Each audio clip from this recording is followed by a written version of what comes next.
delegates in the front to kindly take your respective seats. We've been informed by the security of the Honorable Vice President to kindly keep the front area clear.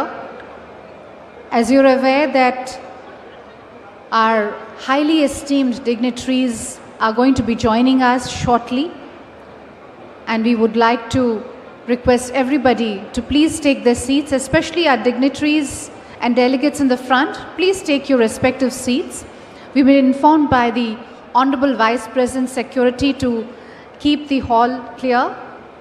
Please take your respective seats and settle down as quickly as possible. Thank you.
We request all the delegates to kindly take their seats. We request all the delegates to kindly take their seats.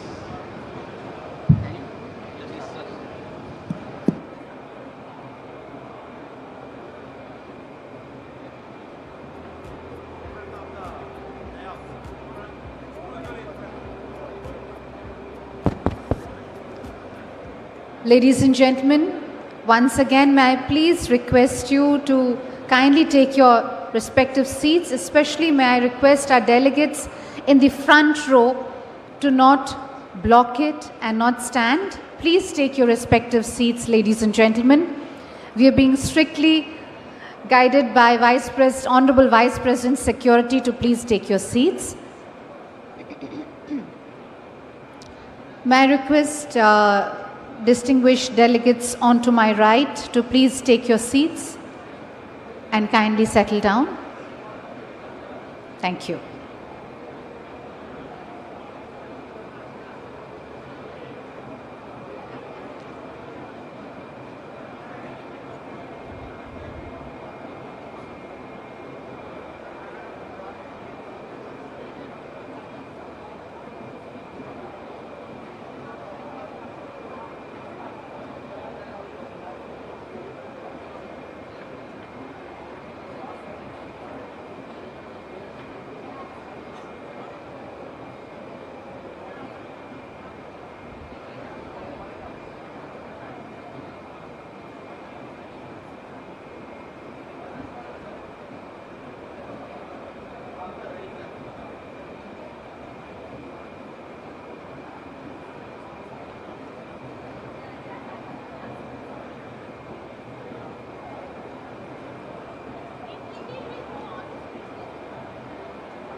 Ladies and gentlemen, may I please request people on the sideways, especially onto my left and also onto my right, especially at the entry and exit ways, to kindly not crowd that area, and please take your respective seats.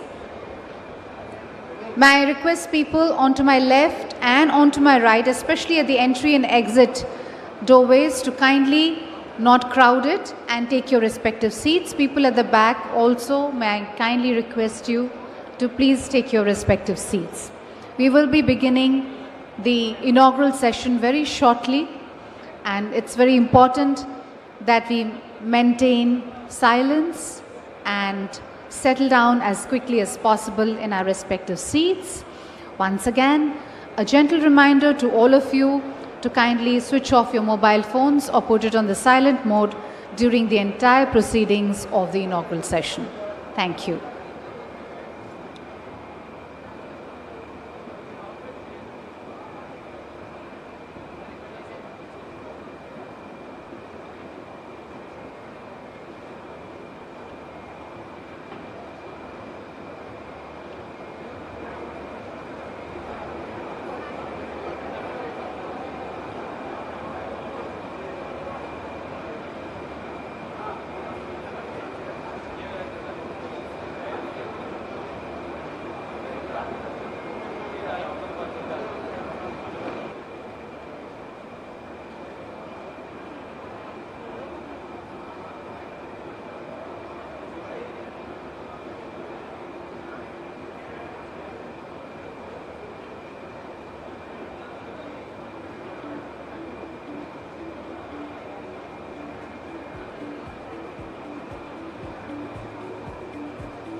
Ladies and gentlemen, we are now just minutes away from the arrival of the Honorable Vice President of India onto the dais for the inaugural session of the 30th edition of the CII Partnership Summit 2025.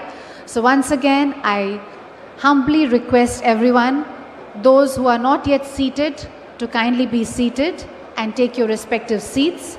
Especially people onto my left and onto my right, I can see many people at the entry and exit doorways. I'll request them to kindly not crowd the entry and exit doorways and take your respective seats and settle down as quickly as possible. Thank you.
Let's look at our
May I request our esteemed dignitaries on the stage to kindly take the respective seats.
May I request all to kindly settle down, please?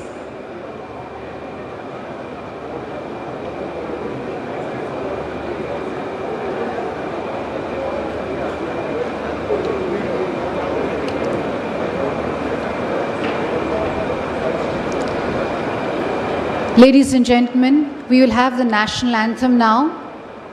May I please request everyone to kindly rise for the national anthem.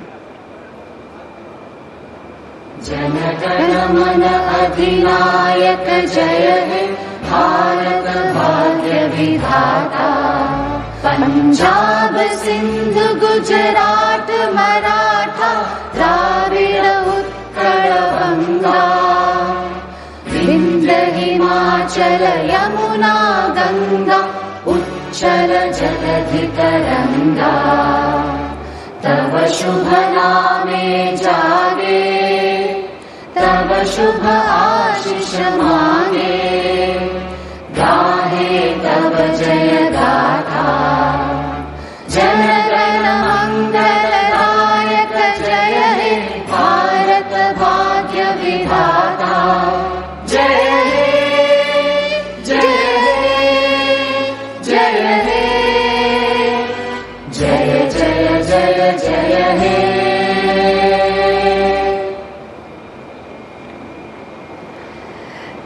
Namaskar and a very good morning, ladies and gentlemen. May I please request you all to kindly join me in extending a very warm and hearty welcome to our Honorable Vice President of India, Shri C.P. Radhakrishnan ji. Also like to extend a very warm welcome to Shri Syed Abdul Nazir, Honorable Governor of Andhra Pradesh. Shri Piyush Goyal ji, Honorable Minister of Commerce and Industry, Government of India, and also the Chairman of the 30th CII Partnership Summit. Shri N. Chandrababu Naidu ji, Honorable Chief Minister of Andhra Pradesh, and also the co-chair of the 30th CII Partnership Summit.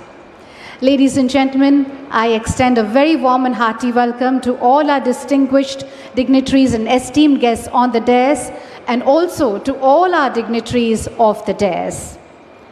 Ladies and gentlemen, a very warm welcome to the 30th edition of the CII Partnership Summit with the theme Technology, Trust and Trade, Navigating the New Geoeconomic Order, which is being brought to you by CII in association with the Department for Promotion of Industry and Internal Trade, Government of India, and the Government of Andhra Pradesh, the Sunrise State of India. Ladies and gentlemen, I'd like to now invite Mr. Chandrajit Banerjee, Director General of CII, and I request him to kindly make his welcome remarks. Over to you.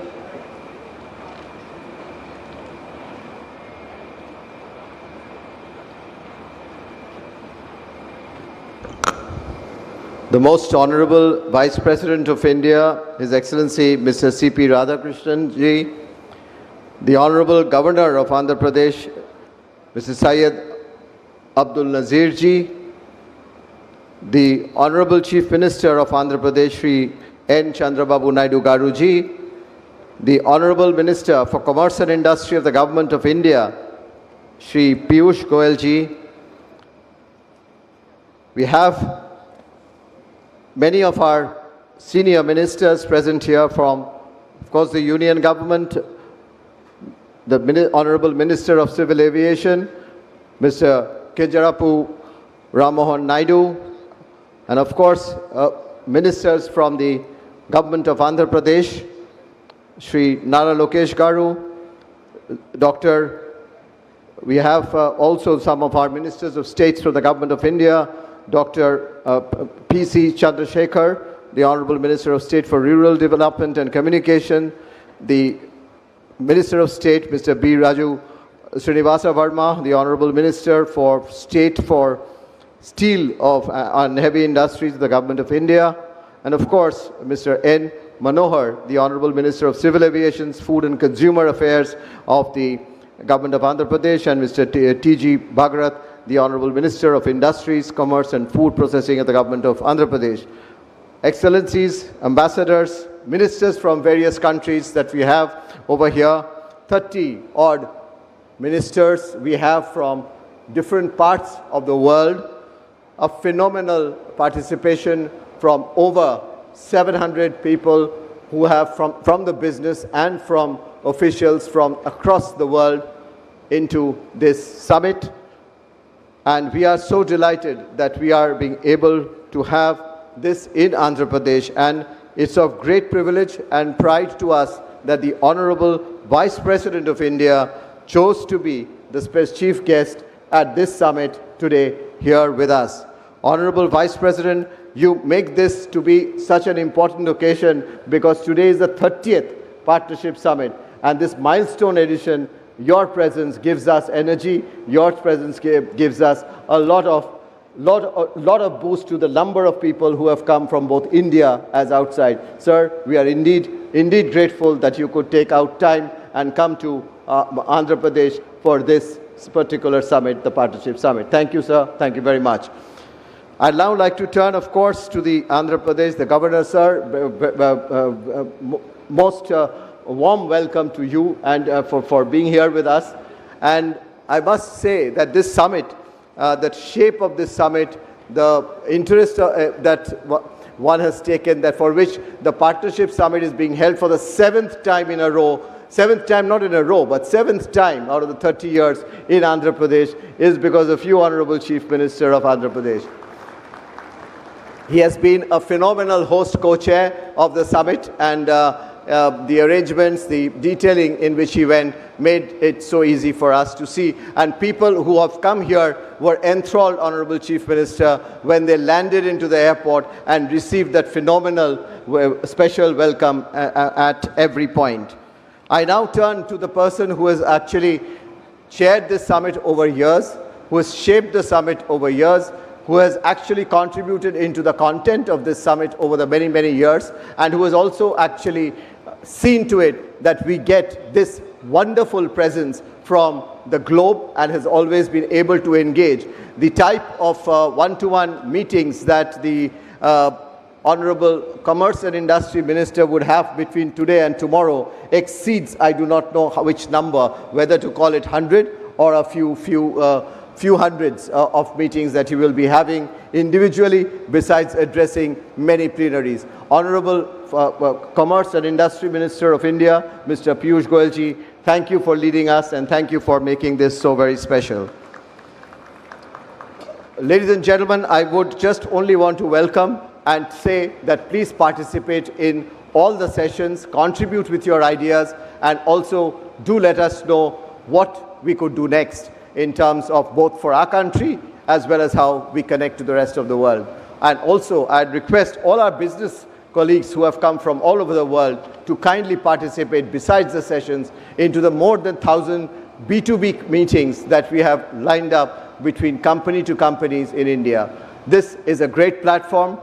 Honorable guests, ladies and gentlemen, excellencies, let's really celebrate the 30th partnership in the presence of our policymakers and our businesses in a manner that befits. Thank you very much and a warm welcome.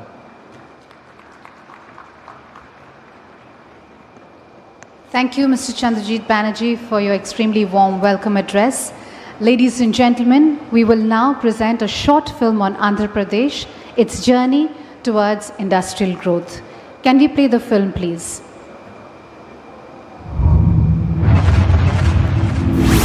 In Andhra Pradesh, tomorrow takes shape. Here, the ordinary becomes extraordinary. This is Andhra Pradesh, shaping the future.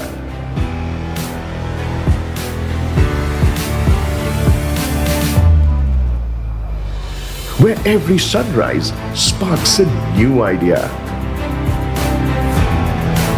Where tradition meets transformation.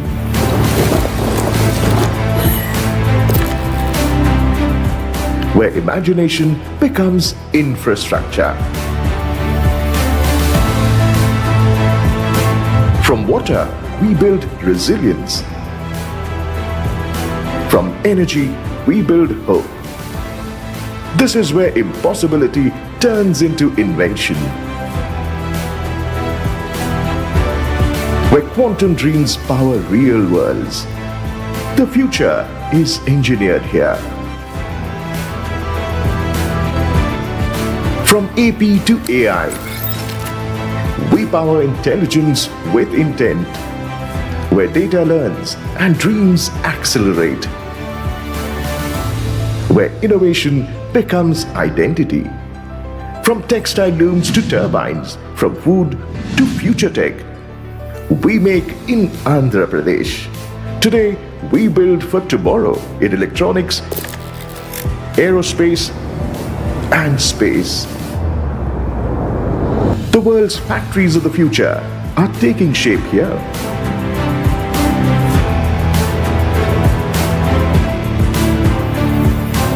Our ports, rails, and roads drive growth. But the new Andhra Pradesh builds beyond connections. It builds convergence. Efficiency is our new infrastructure. At the heart of Andhra Pradesh rises a city of the future, Amravati, rooted in heritage, designed for tomorrow. A capital shaped by ideas, not just buildings. Governance in Andhra Pradesh runs at the speed of trust, where decisions are digital, delivery is real. Swarna Andhra 2047, a promise powered by people and led with vision.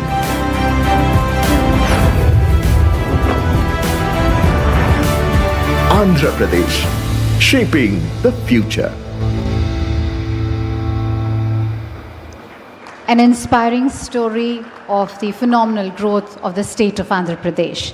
Ladies and gentlemen, we will now have our industry leaders sharing their perspectives with us today. May I firstly invite Mr. Rajiv Mimani, President CII, and request him to kindly make his remarks.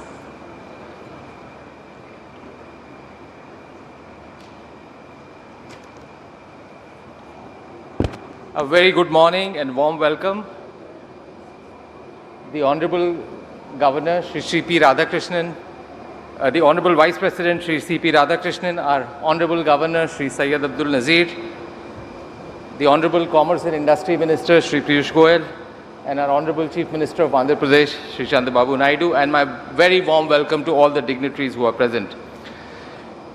India continues to be the fastest growing large economy in the world, and also more importantly, by all parameters, one of the most resilient. More than ever today, we are seeing a tremendous sense of an urgency in driving structural reforms led by the Government of India under the leadership of our Honorable Prime Minister, the Honorable Commerce and Industry Minister. And these are for, whether it's for enhancing ease of doing business, for bringing in efficiencies in factors of production, opening up new sectors, and they are all enhancing attractiveness and competitiveness of the Indian industry. As we saw from the video, it's not just the traditional manufacturing and infrastructure sectors, but there is an emergence of new sectors which we had never seen before. Both the central and state governments have been promoting these sectors, bringing in new incentives, bringing in new policies, and facilitating implementation. To share a few examples, cell phone exports, which didn't happen earlier, till about 3-4 years back, 5 years back, last month was almost $2.5 billion a month. Investments of US $20 billion in semiconductor fabrication have been approved. In defense, new military aircraft assembly lines have been established. And similarly, massive investments are happening in the space of energy transition right across the value chain, and including the downstream impact. And states like Andhra Pradesh are leading the charge. Services has always been the strength of India, and we continue to grow at a fast clip. Today, India has almost 2 new global capability centers that are opened by global majors every week. And this demonstrates the trust that they have in India, the trust that they have in Indian people, and the trust they have in Indian technology. India's AI story is marked by rapid adoption fueled by its young, tech-savvy population. Both government and industry are working actively and closely together, including developing use cases and local models that are tailored for Indian languages and using local content. Digital infrastructure is also being built to support the adoption, including one of the most significant ones that was recently announced in Andhra Pradesh, creating one of the largest data centers and, more importantly, green. The economic-wide momentum across sectors and in technology reflects the steadfast focus on reforms by both center and states. And there is a great example of cooperative federalism that we are seeing here, witnessing here and right across the country. And I must say, states like Andhra Pradesh are leading the pack with the clear vision of the Chief Minister very clearly outlined for the next 2 decades the investment-friendly policies, flawless execution, single window clearance, and development of infrastructure like industrial corridors and promotion of the high growth sectors. I will conclude by saying that by building bridges of technology, trust and trade, we can create a world where progress is shared and partnerships endure. Thank you very much. Thank you.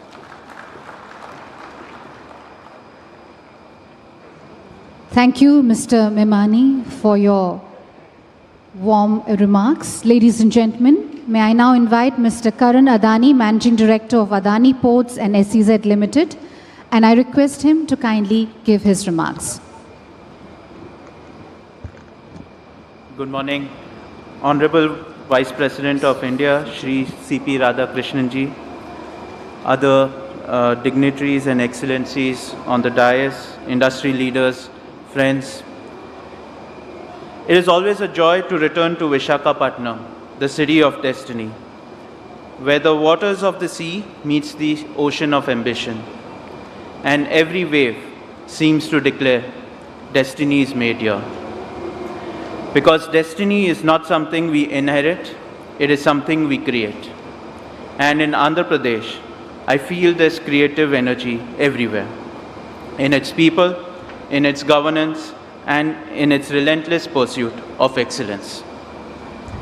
Distinguished guests, Andhra Pradesh is blessed. It is the eastern gateway of India to the world. But geography alone does not create history, vision does. And speaking of vision, we are in the presence of the visionary who rewrote the playbook of modern industrial India, Shri Chandrababu Naidu Garu. Sir, you're not just a chief minister, you are an institution. 3 decades ago, when many saw uncertainty, you saw opportunity and transformed Hyderabad into a global symbol of Indian intellect and innovation. And today, as you take the forward vision of Swarna Andhra 2047, you are once again reminding us that governance can be visionary, administration can be entrepreneurial, and government heads can think like a startup founder, always building, always innovating, and always believing. You, sir, are the original CEO of Andhra Pradesh, and under your captaincy, this state is ready once again for takeoff. I must also acknowledge another driving force behind this momentum, Shri Nara Lokesh Garu. Lokesh Garu, you represent a new generation of leadership, agile, data-driven, and deeply humane. Your mantra of speed of doing business is not just a slogan, it is a lived experience for investors like us. You speak the language of youth, the logic of technology, and the matrix of boardroom, all with equal fluency. Your commitment to skilling, digital infrastructure, and new age industries is turning Andhra Pradesh into India's fastest moving startup state. Distinguished guests, the Adani Group's belief in Andhra Pradesh is not new. We do not just talk about investment, we demonstrate it. So far, we have already invested over 40,000 crores across ports, logistics, cement, infra, and renewable energy. And we are not stopping there. Over the next 10 years, we plan to invest an additional 1 lakh crores across ports, data center, cement, and energy business. The flagship of our commitment is the Vizag Tech Park. This is not just another tech park, it is the foundation of India's digital sovereignty. We are building one of the world's largest hyperscale data center ecosystem in partnership with Google and powered by complete green energy. This is a combined $15 billion vision that perfectly aligns with your twin goals of sustainable and high-tech growth. But what truly humbles us is not the scale of the capital, it is the scale of impact. Our operations here have already generated over 1 lakh direct and indirect jobs. And far more is to come. That means families supported, skills are developed, and futures built right here in this great state. So as I close, Shri Naidu Garu, Shri Lokesh Garu, we will match your speed, we will match your scale, but above all, we will match your spirit. On behalf of my father, Shri Gautam Adani, and the Adani Group, we are privileged to be part of this journey. We not only look forward to growing with you, but commit to becoming the largest investor in Andhra Pradesh's bright future. Thank you. Jai Hind. Thank you, Mr. Karan Adani, for your warm remarks. May I please request our esteemed speakers to kindly keep their remarks extremely brief due to paucity of time. Ladies and gentlemen, may I now invite Mr. G.M. Rao, Group Chairman of GMR Group, and request him to kindly give his remarks.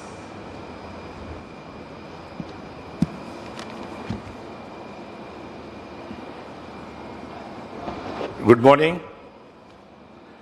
Honorable Vice President of India, Sri Radhakrishna Garu, Excellency, Other Excellency and other dignitaries on the dais, other friends and colleagues in this, Namaste Andi. It is a privilege to address this partnership summit in this vibrant city of Vizag, a city that stands today as a symbol of India's new geo-economic confidence.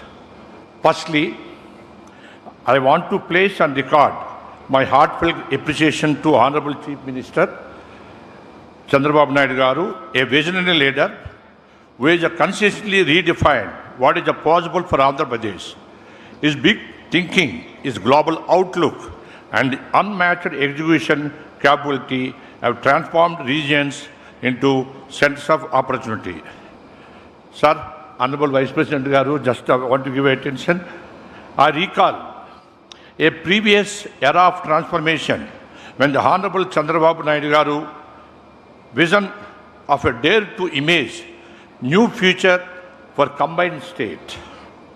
He championed India's first greenfield airport in Hyderabad. We as a GMR Group has the privilege of building that vision.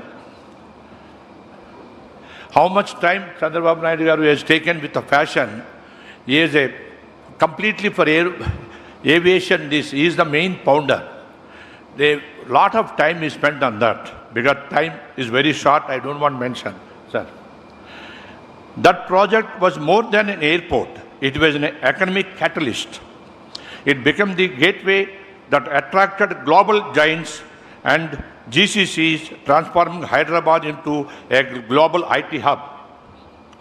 That vision did not just build an airport, it built an economic ecosystem. My dear friends, history is not just repeating itself, it is accelerating. Under Honorable CM Chandrababu Naidu Garu and Sri Lokesh Garu, Vizag is set to become an economic capital of the East. We at GMR Group are honored to build the Bhogapuram International Airport, the new gateway of Eastern India to the world. Further, in line with the vision of the Honorable CM Chandrababu Naidu Garu, we are also developing an integrated aerospace ecosystem in 500 acres of land. This park will attract a global aerospace and defense manufacturers and house the world's largest MRO and create a complete aerospace ecosystem, and also OEMs, R&D, training and suppliers right here in Andhra Pradesh, in Bhogapuram Airport itself. This shall lead to unlock a vast pool of job opportunities, empowering the region's youth and driving economic growth. Friends, today the world is being reshaped by technology, resilience and regional cooperation. In this new order, India, under our Honorable Prime Minister Sri Narendra Modi Garu, is leading with confidence. His vision of Viksit Bharat 2047 inspires all of us to build globally competitive and sustainable ecosystem. Andhra Pradesh, with the Honorable CM Sri Chandrababu Naidu Garu leadership is fully aligned with this national mission.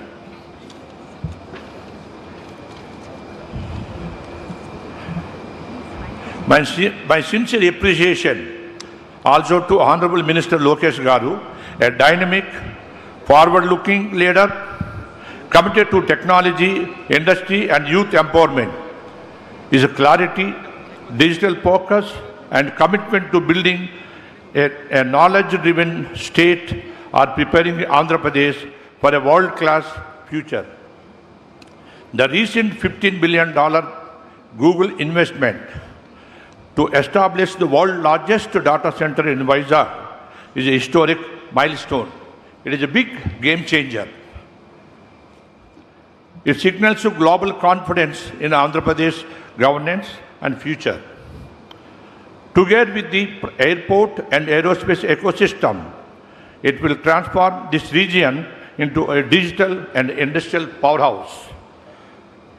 At GMR, we match vision with execution to honor the pace set by the Honorable Prime Minister and the Honorable Chief Minister.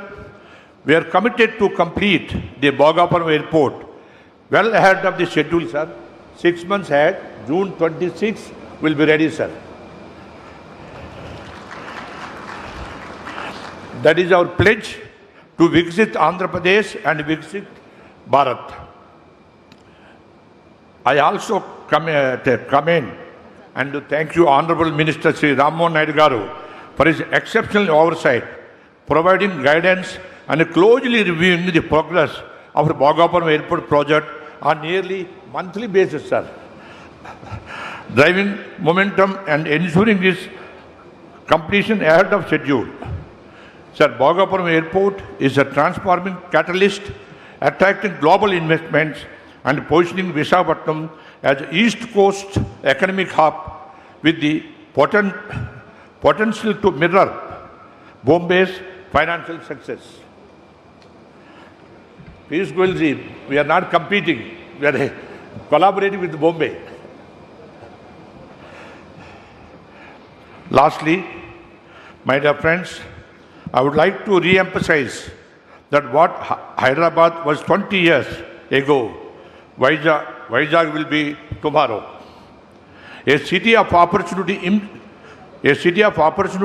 innovation, global connection. With the leadership of our Honorable Prime Minister, guidance of Sri P.S. Goyal Garu, Union Minister of Commerce and Industry, and the vision of our Chief Minister, Deputy Chief Minister, Sri Pawan Kalyan Garu, and Sri Nara Lokesh Garu, we will transform Visakhapatnam into India's gateway to the world. Thank you, sir. Thank you, Mr. G.M. Rao, for your warm remarks. May I now invite Mr. Sanjeev Bajaj, Chairman and Managing Director of Bajaj Finserv Limited, requesting him to kindly make his remarks. Honorable Vice President of India, Excellencies on the dais and off the dais, very good morning. Andhra Pradesh is not just a state. It is a strategic growth engine for India. With a nearly 1,000-kilometer coastline, robust infrastructure and proactive governance, it has emerged as a gateway for trade, for technology and digital and tech innovation. But for any developing economy, you also need a financial services system that keeps track with it. A system that is robust, that is inclusive, and that is modern. And that is where we at Bajaj Finserv come in with our presence across loans, across insurance, across investments. We look forward to enabling every Andhraite in their own journey.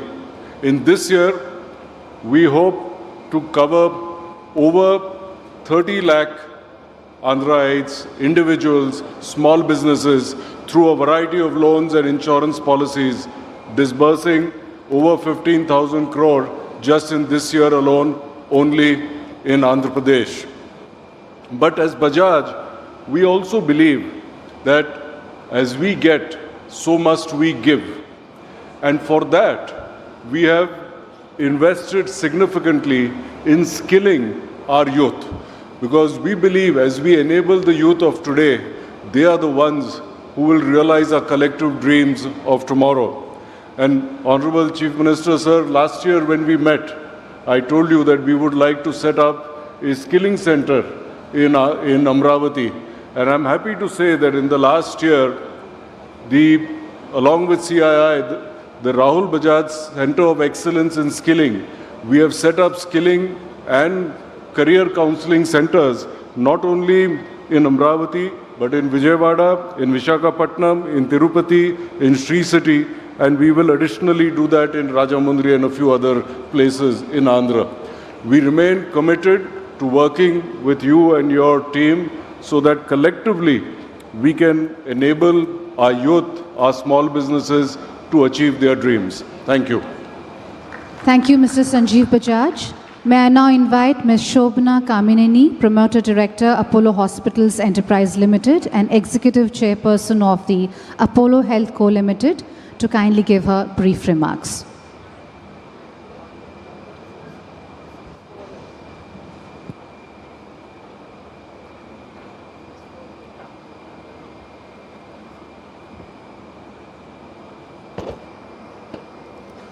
Good morning and namaskaram to the Honorable Vice President of India, Radhakrishna Garu, Chief Minister, Union Ministers, dignitaries on the dais, excellencies, and everyone gathered here today.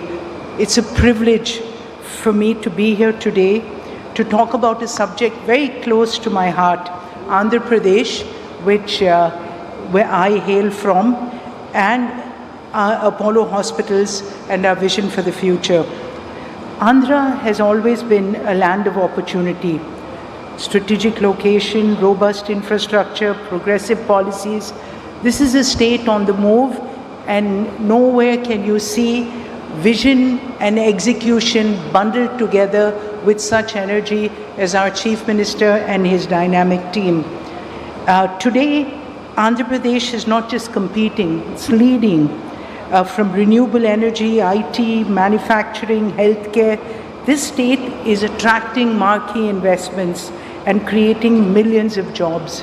It's a testament to its vision and agility. Healthcare in particular is a sector where Andhra Pradesh has made remarkable strides. The state's focus on improving healthcare indicators, expanding medical education, leveraging technology for rural outreach is commendable. Initiatives like the Dr. NTR Vaidya Seva and the telemedicine programs have brought quality care closer to communities. And as we look ahead, the demand for advanced healthcare, infrastructure, specialized services is only going to grow. And this is where Apollo steps in. For over 4 decades, Apollo Hospital has been synonymous with world-class healthcare. Our mission has always been to make cutting-edge treatment accessible for every Indian. In this state, we're not just building hospitals, we're building a healthcare ecosystem. We have strengthened our presence in cities like Vizag, of course, Tirupati, Vijayawada, Chittoor, where we have hospitals, but we also have digital platforms. We're in districts, we're in villages of Andhra Pradesh, and this is a state where we have almost 21,000 people working in the Apollo family for this state, and these are all great jobs that are being created. Last night, and our telemedicine foundation during COVID and since the time that Chandrababu Naidu Garu started it, we've done over 20 million teleconsultations, and this will scale further and connect more people. We're also investing in next-gen healthcare solutions. This year, Apollo partnered with the University of Leicester to establish a Center for Digital Health Precision Medicine at Apollo University in Chittoor. And I must tell you again, our Chief Minister has actually pioneered the model of having more medical colleges We were the first people that he offered the government medical infrastructure, the hospital, which we took over and built a medical college. This is really the vision for us when we say that India needs to create more jobs. And our Chief Minister's vision, last night he said, I want 250 million Indians to go abroad, not just the people that are there already, but we have to train this workforce. And these are the places. Healthcare provides great jobs, and Apollo hospitals will double down, sir. At least 10% of your vision, I think, will be trained from our state by us to be able to send to the world and for India. So our vision aligns so perfectly with Andhra Pradesh's ambition to become $1 trillion investment destination. Together, we'll also create a healthcare model that's inclusive, technology-driven, future-ready, and a model that not just serves the people of this state, but the people of India and the people of the world. And we're committed to partnering with Andhra Pradesh. Sir, 4 years ago, I actually cycled 400 kilometers in this state when I was going from Hyderabad to Chennai. And I can't tell you, it's about the energy, the happiness of people that we continue to see. Every time we come back, my hometown in Chittoor, or wherever that we come, Vizag, all the places in Andhra, it's about when you have a happy state, when you have a hopeful state. And I think this is the place where really this vision and execution come together. Thank you for allowing us to be part of your team. Thank you. Thank you, Ms. Shobna Kamineni. May I now invite Dr. Suchitra Kela, Vice President of CII, and request her to kindly give her brief remarks.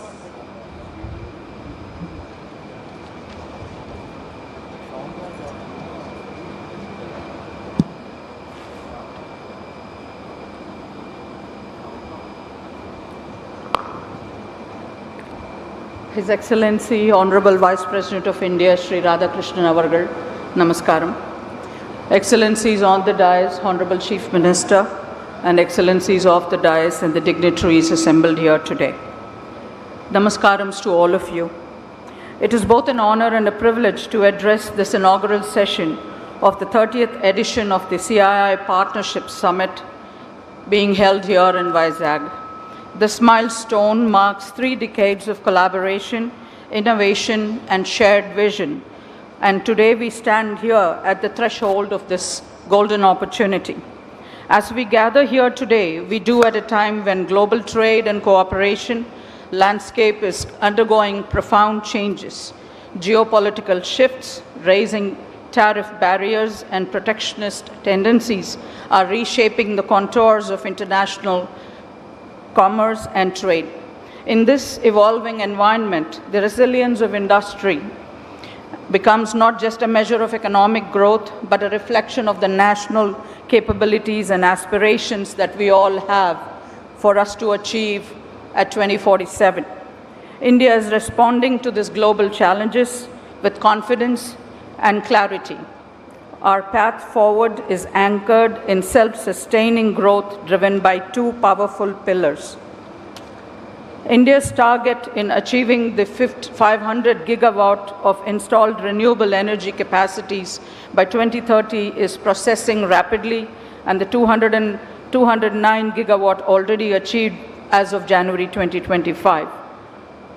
Together, manufacturing, energy form the backbone of India's self-sustaining growth story. Manufacturing strengthens the domestic capabilities and the global competitiveness, while clean energy ensures that progress remains inclusive and sustainable. Let us remember that Atmanirbharta, or self-reliance, is not about isolation. It is about partnership, innovation, shared growth, that India stands ready to work with the world to co-create solutions and strengthen value chains and build a resilient global future where the prosperity is shared and sustainable. India has demonstrated this extremely well during the pandemic. Honorable Excellencies, that I would want to recall here that India placed the COVID pandemic vaccine on the global map, not only for herself, but also ensured that it was distributed to 100 other countries that required it during a crisis. And that seeds were laid by none other than the Honorable Chief Minister, going back to 1996 when Genome Valley was created in the erstwhile Andhra Pradesh at Hyderabad. As we embark on the next 2 days of this dialogue, deliberation, and discovery, I invite all of you to engage deeply and share openly to collaborate meaningfully. The CII Partnership Summit is not just a platform, it's a promise to build bridges, unlock potential, and also to shape a future that is resilient, inclusive, and sustainable. Honorable Chief Minister and Excellencies on the dais, I would like to reiterate that the Bharat Biotech Foundation is working closely with the Confederation of Indian Industry for transforming education into skill building and scaling it up to livelihoods in the state of Andhra Pradesh. Namaskarams, Jai Hind. Thank you. Thank you, Dr. Suchitra Kela, for your warm remarks. May I now invite Mr. Amit Kalyani, Vice Chairman and Joint Managing Director at Bharat Forge Limited, to kindly give his remarks.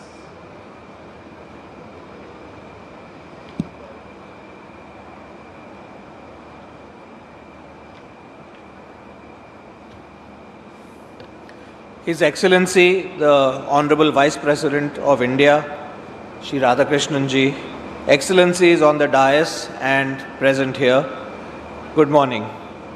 It's a privilege to be here with you in this beautiful city of Visakhapatnam for this CII Partnership Summit. Our company, Bharat Forge, has been invested in the state of Andhra Pradesh since the Honorable CM's first term in 2018, when we set up a plant near Nellore.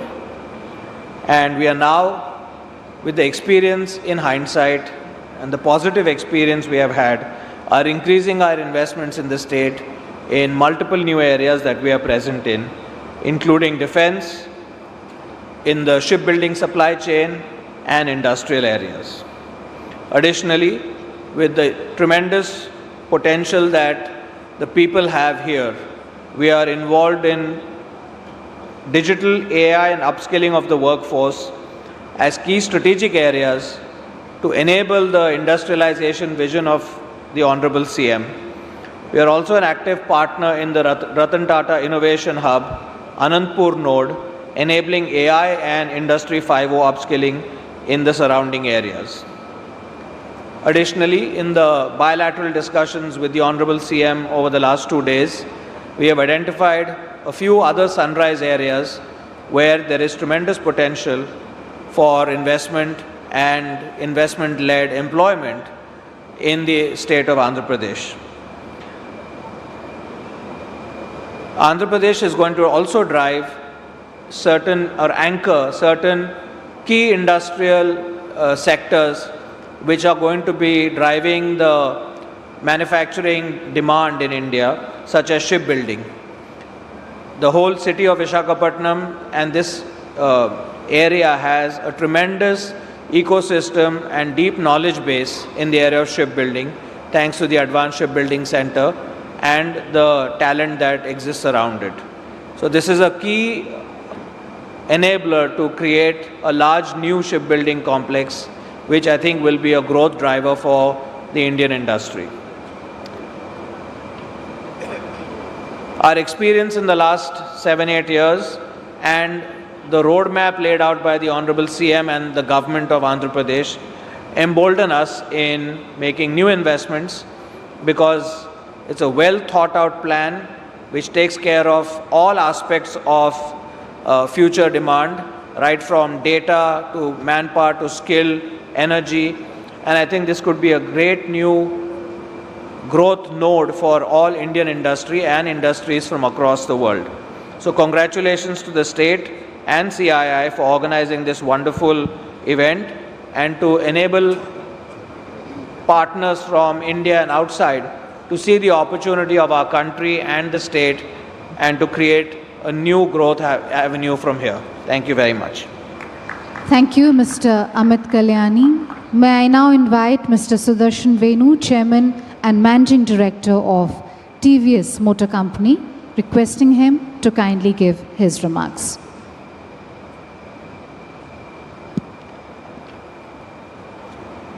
His Excellency Shri C.P. Radhakrishnan Ji, Honorable Vice President of India, distinguished guests on and off the stage. It's really a special moment for all of us to gather in Andhra, as under the vision of the Chief Minister, Andhra's growth is turbocharged with the vision of Swarna Andhra 2047. This is set in a context of an India that is the most exciting economy to be in anywhere in the world. Under the transformative leadership of our Prime Minister, Shri Narendra Modi Ji, India is poised to become the world's third largest economy in 2028. We are well on our way to realizing the ambitious vision of Viksit Bharat 2047, powered by manufacturing, services, and access to many new markets under the many free trade deals that have been done under the guidance of our Honorable Commerce Minister. In this vision, Andhra has a very special place to play. The visionary Chief Minister has conceived a concept of Swarna Andhra Pradesh 2047 with an aim to transform the state into a $2.4 trillion economy with a per capita GDP of over $42,000. This would mean a remarkable double-digit growth every year from now onwards, creating huge opportunities for all of us. We all were inspired by the progressive thoughts of Sri Nara Lokesh Garu in his recent YouTube interview, where with an aim of attracting over $1 trillion in investments over the next 5 years and developing crucial infrastructure in multimodal logistics, industrial parks, and power generation facilities. The vision targets all sectors of the economy: manufacturing, aquaculture, clean energy, and the social development as well. With its strategic location, Andhra is one of the most attractive investment destinations in India today, supported by a dynamic vision and strong governance. Residing and coming from Singapore, Singapore companies have always had tremendous opportunity to partner with and partake in the vision of our Honorable Chief Minister. And I'm sure that this will happen in the coming years as well, as India and Singapore further strengthen their partnership. On behalf of the TVS Group, we are really excited for the development of Andhra in all aspects: industry, the social side, and the vision of the Chief Minister, and we look forward to having an opportunity to play a part in its growth. Thank you very much. Thank you, Mr. Sudarshan Venu. May I now invite Mr. Yusuf Ali, Chairman and Managing Director of Lulu Group International, and request him to kindly give his remarks. In the name of God, the most merciful, the most beneficent, Honorable Vice President, dignitaries, including my very dear Chief Minister, and Piyush Goyal ji, and Lokesh, and other ministers, friends, dignitaries from all over the world.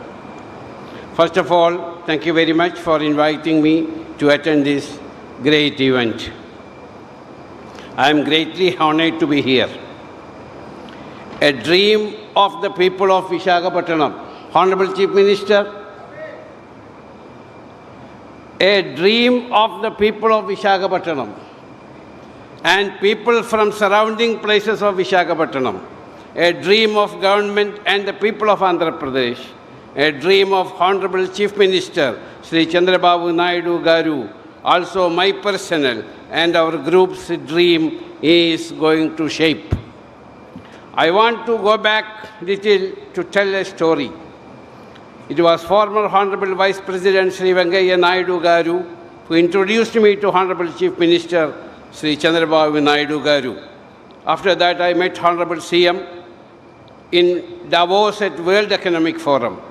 During one of our business discussions, I promised Honorable CM that we will construct India's biggest beautiful shopping mall in Visakhapatnam, not only for the people of Visakhapatnam, but also for people far from Visakhapatnam and nearby states.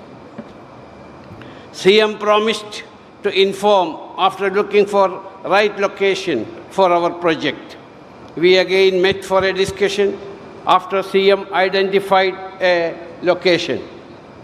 During that time, CM informed me that he needs to convince himself about our capacity and capability to fulfill our promise. I invited Chief Minister to visit our shopping mall in Cochin, which was the biggest shopping mall in India at that time. Honorable Chief Minister, along with his team, visited Kochi to see our shopping mall, saw the crowd, saw tourists from other states and other countries, saw the amusement area where children play, saw the different types of restaurants and food courts, saw the best food products at affordable price, and was convinced.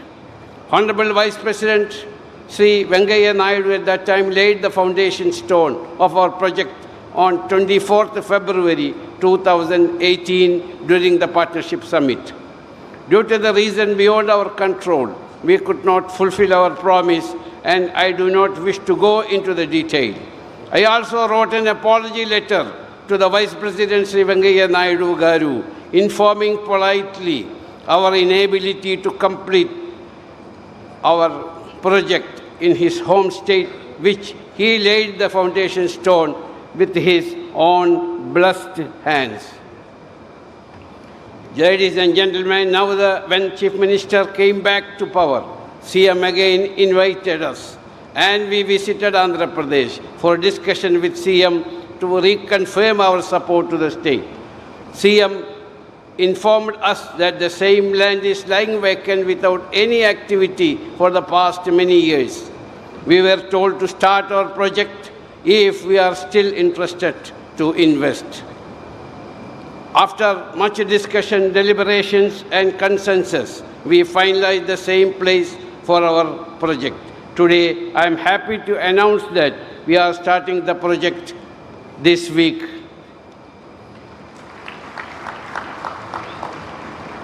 As part of our promise, we will also complete the project within 3 years. Our project, when completed, will provide employment opportunities directly 5,000 people and indirectly 12,000 people. In addition to this, the construction of our state-of-the-art export-oriented food processing plant in Malavalli in Vijayawada is complete, which will be opening in the first week of January. We are the largest retailers in the Middle East. From this plant, our first shipment of mango pulp, guava pulp, and processed spices in our own brand will start first week of January 2026. Already, we are exporting a huge quantity of fruits and vegetables from this state to feed our approximately 300 hypermarkets and shopping malls in GCC and Egypt. Opening of our new food processing plant will help us to increase our exports and to tie up directly with the local farmers, which will further help them to boost their production. As we all know, under the dynamic leadership of Sri Narendra Modi ji, our Honorable Prime Minister, is emerging as the fastest growing economy and one of the most attractive investment destinations in the world. Our country is marching to soon become a $5 trillion economy and third largest economy in the world. The state, Andhra Pradesh, under the leadership of my very dear Honorable Chief Minister Sri Chandrababu Naidu Garu, who is working hard as a CEO of the state, playing a significant role in this journey. Our group will also contribute in our own humble ways in this journey. With these words, let me wish this summit all success and thank you. Jai Hind. Thank you, Mr. Yusuf Ali, for your remarks. Ladies and gentlemen, we will now begin the ministerial addresses. May I now invite Mr. T.G. Bharat, Honorable Minister of Industries and Commerce and Food Processing, Government of Andhra Pradesh, requesting him to kindly address us.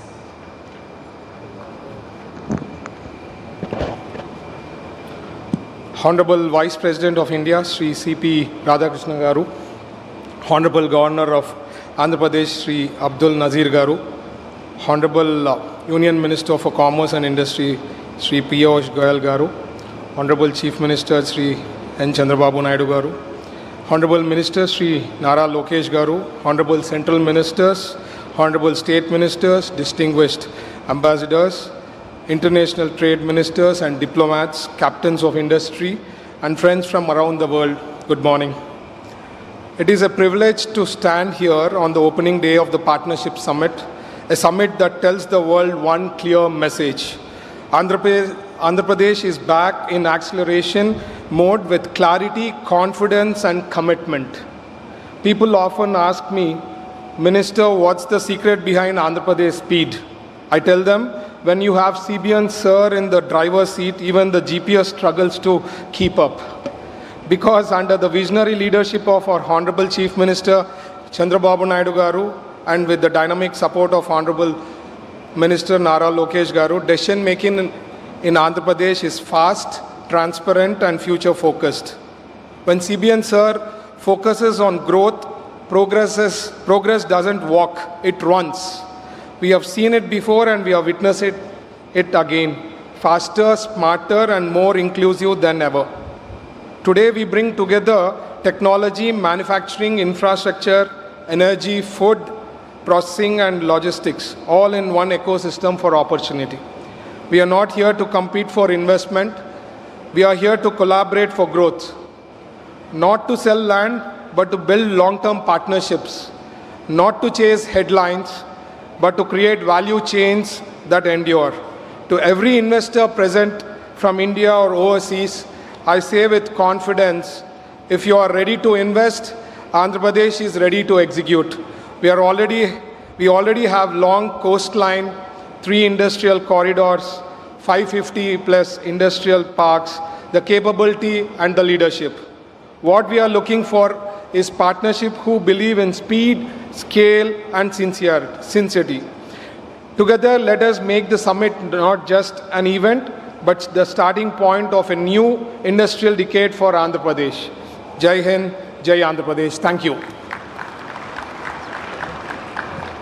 Thank you, Honorable Minister, for your kind address. May I now invite Mr. Nadendra Manohar, Honorable Minister of Civil Supplies, Food and Consumer Affairs, Government of Andhra Pradesh, and request him to kindly address us.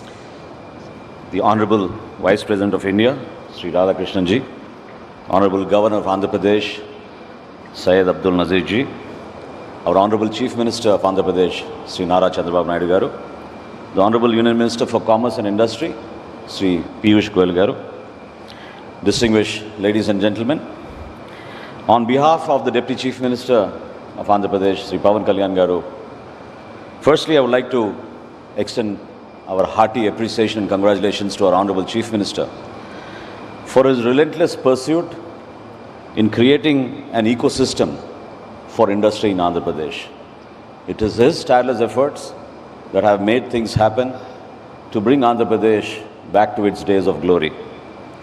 To CII and all potential investors, we are here and we stand together to assure you that this partnership shall always be continuous and deeply committed into making things happen for all of you in Andhra Pradesh. This consistency is very much required, as you all noticed, when policies change and governments change. But we all stand here together to reiterate once again that our alliance will be here to support in everything that all of you do. The early entrepreneurs of Andhra Pradesh made significant contributions to the core sectors of our industry in Andhra, and it's now time for all of us to take this momentum further. In the days ahead when we bond together, we request all of you who are here to continue to inspire the youth of our great nation, to ensure that you provide a platform for them to innovate, for them to become the next level generation of entrepreneurs. Andhra Pradesh will always be here to encourage, motivate, and stand committed in ensuring that industry has a pride of place in the map of India. Thank you all for reaching out and coming to Andhra Pradesh, and this partnership summit should definitely leave an excellent mark in the industrial policy of Andhra Pradesh. With best wishes to all of you, and especially to Nara Lokesh Garu, for ensuring that speed of doing business is not a slogan, but it is a lot of hard work and relentless effort to make things happen. Thank you very much. Thank you, Honourable Minister, for your kind address. May I now invite Mr. Bhupati Raju Srinivasa Verma, Honourable Minister of State for Heavy Industries and Steel, Government of India, requesting him to kindly address us.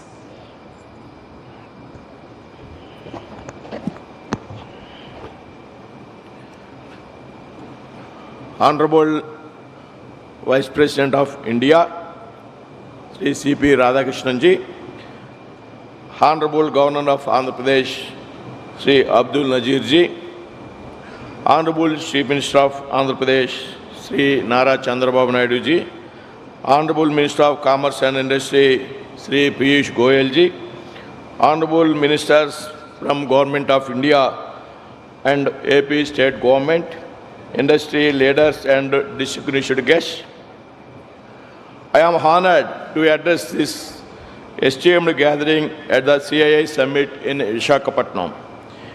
As we gather here today, we are reminded of Prime Minister Narendra Modi ji's vision of a Viksit Bharat, a developed India that is driven by innovation, sustainability and inclusive growth. Sri Piyush Goyal ji has been instrumental in steering the industrial policy through visionary reforms and global engagement. India, currently the world's fourth largest economy, is on track to become the third largest economy by 2030. For the past 18 months, central government has sanctioned several projects worth lakhs of crores to the state of Andhra Pradesh, reflecting the centre's commitment to the state's development. Today, Andhra Pradesh is playing a key role in realizing the Prime Minister Modi's vision of Viksit Bharat. Thanks to the proactive policies of Chief Minister Sri Nara Chandrababu Naidu ji, Deputy CM Sri Pawan Kalyan ji and Sri Nara Lokesh ji. Under Chandrababu Naidu ji's leadership, Andhra Pradesh has made significant strides in creating a business-friendly ecosystem, driving innovation and promoting sustainable development. The state's focus on the ease of doing business, progressive industrial policies, infrastructure development, and skill enhancement has made it an attractive destination for the investors. Government of India recognizes Andhra Pradesh is a key player in India's growth story. We are committed to working with the state to boost industrial growth and development through a strategy of revival and greenfield expansion. The efforts of Chief Minister Nara Chandrababu Naidu ji and Sri Nara Lokesh ji in facilitating the 17.5 million ton per annum integrated steel plant by ArcelorMittal and Nippon Steel at Nakapalli are truly commendable.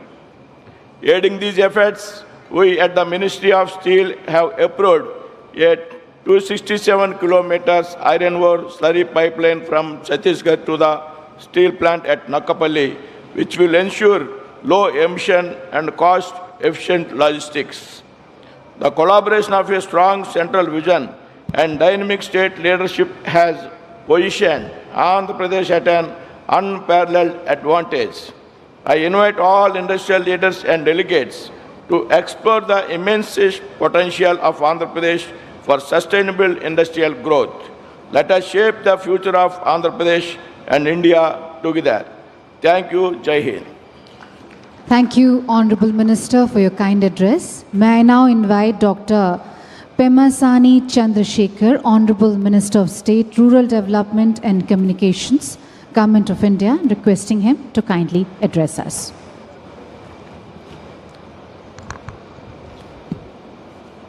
Honorable Vice President of India, Shri C.P. Radhakrishnan ji, distinguished leaders from government and industry, global investors and friends from across the world, Namaskaram. Standing on the shores of the Bay of Bengal, I am reminded that the greatest civilizations are built when people believe in their own potential. Today, India stands at that very threshold. Over the past decade, India has rapidly evolved from a consumer to a creator, partner, and trusted provider of world-class solutions. India's shift from consumer to creator within a few years didn't happen by chance. It happened by choice. It is the result of deliberate policy intervention, determined execution, and the unleashing of entrepreneurial energy under the visionary leadership of our Honorable Prime Minister, Shri Narendra Modi ji. We invested $1.4 trillion in roads, ports, airports, and digital public infrastructure, creating connectivity at unprecedented speed. We launched production-linked incentives in 14 sectors worth $26 billion, transforming manufacturing. We consolidated 29 labor laws into 4 labor codes, transforming our business environment. We abolished retrospective taxation, enabling policy certainty. We created one nation, one tax through GST, establishing a unified market. We enacted the Insolvency and Bankruptcy Code, bringing predictability to business. These reforms reflect a fundamental shift from license Raj to trust-first approach, from seeing entrepreneurs with suspicion to celebrating them as nation builders. Perhaps the most profound change has been psychological, the mindset metamorphosis. We have moved from a defensive we can't to an assertive why not us. This shift in national consciousness may be our greatest achievement of all. Now when it comes to Andhra Pradesh, our dynamic visionary Chief Minister, Shri Nara Chandrababu Naidu ji, has built ecosystems that transformed Hyderabad into a IT capital Cyberabad, Vizag into industrial and fintech city, Anantapur into automobile hub, Tirupati into electricity, electronics and mobile manufacturing hub. He brought future-focused industries like Genome Valley, creating jobs and global confidence. Andhra Pradesh offers what global investors seek, from pharmaceuticals to fintech, from agriculture to aerospace. AP is where India's sectoral strengths concentrate. AP has vast coastlines with 6 major ports, pre-cleared industrial land parcels, abundant renewable energy potential, and most importantly, a government committed to both incentives and speed.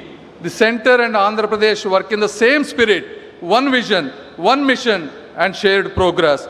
With a team of young, ambitious, and dynamic ministers like Shri Nara Lokesh and TG Bharat, Andhra is no longer just investment ready, we are investment hungry. When it comes to my own department, telecommunications, India represents a $25 billion opportunity in component manufacturing alone. My ministry stands ready to fast-track your entry into this space. Friends, when you invest in India, you are not just building factories. You are tapping into the world's largest rising middle class that will reshape global business for generations. Therefore, partner with India, not because it is a safe choice, because it is the right choice. Today, India is not just riding the tide. We are the tide. History will record that the 21st century belonged to Asia, and Asia's century was powered by India's rise. The real and one question is, will you be the co-author of this story? Thank you. Jai Hind. Thank you, Honorable Minister, for your kind address. May I please request our speakers to kindly keep their remarks brief due to paucity of time. May I now invite Mr. Kinjarappu Ram Mohan Naidu, Honorable Minister, Civil Aviation, Government of India, requesting him to kindly deliver his address.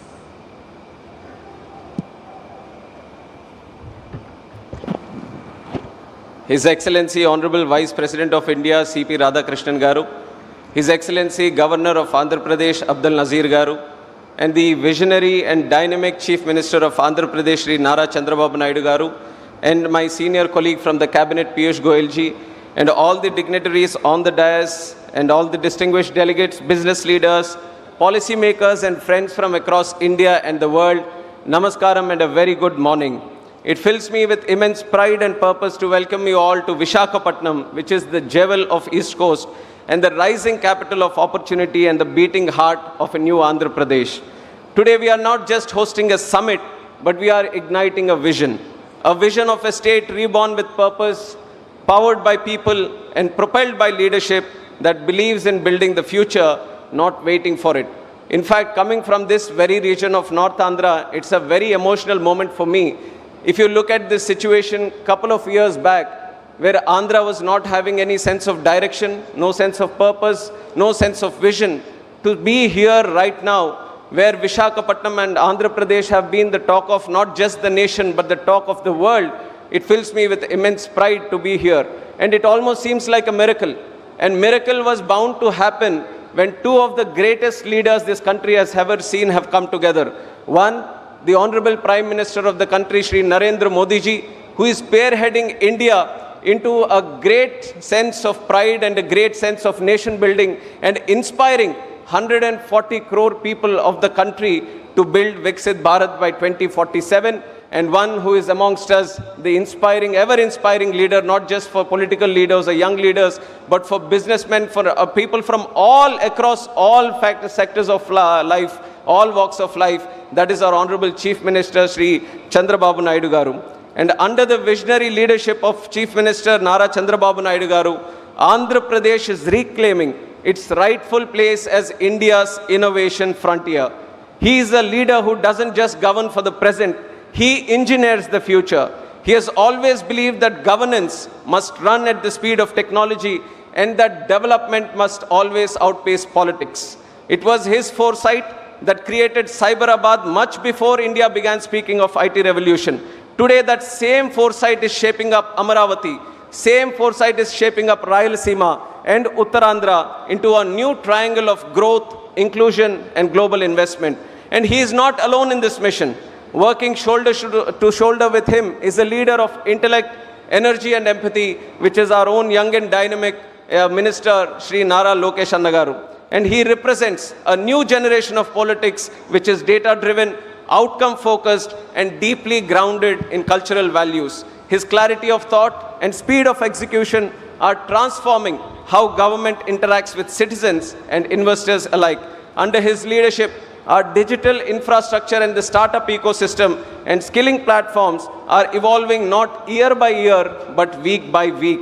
We are also strengthened by the integrity and emotional connect of our Deputy Chief Minister, Pawan Kalyan Garu, a leader who reflects the voice and hope of the people. And overarching all of this is the guiding vision of our Honorable Prime Minister, Sri Narendra Modi ji, a leader who has redefined how the world perceives India. The most popular leader with a strong and decisive leadership and with clarity on conviction on how India should be viewed by the 2047.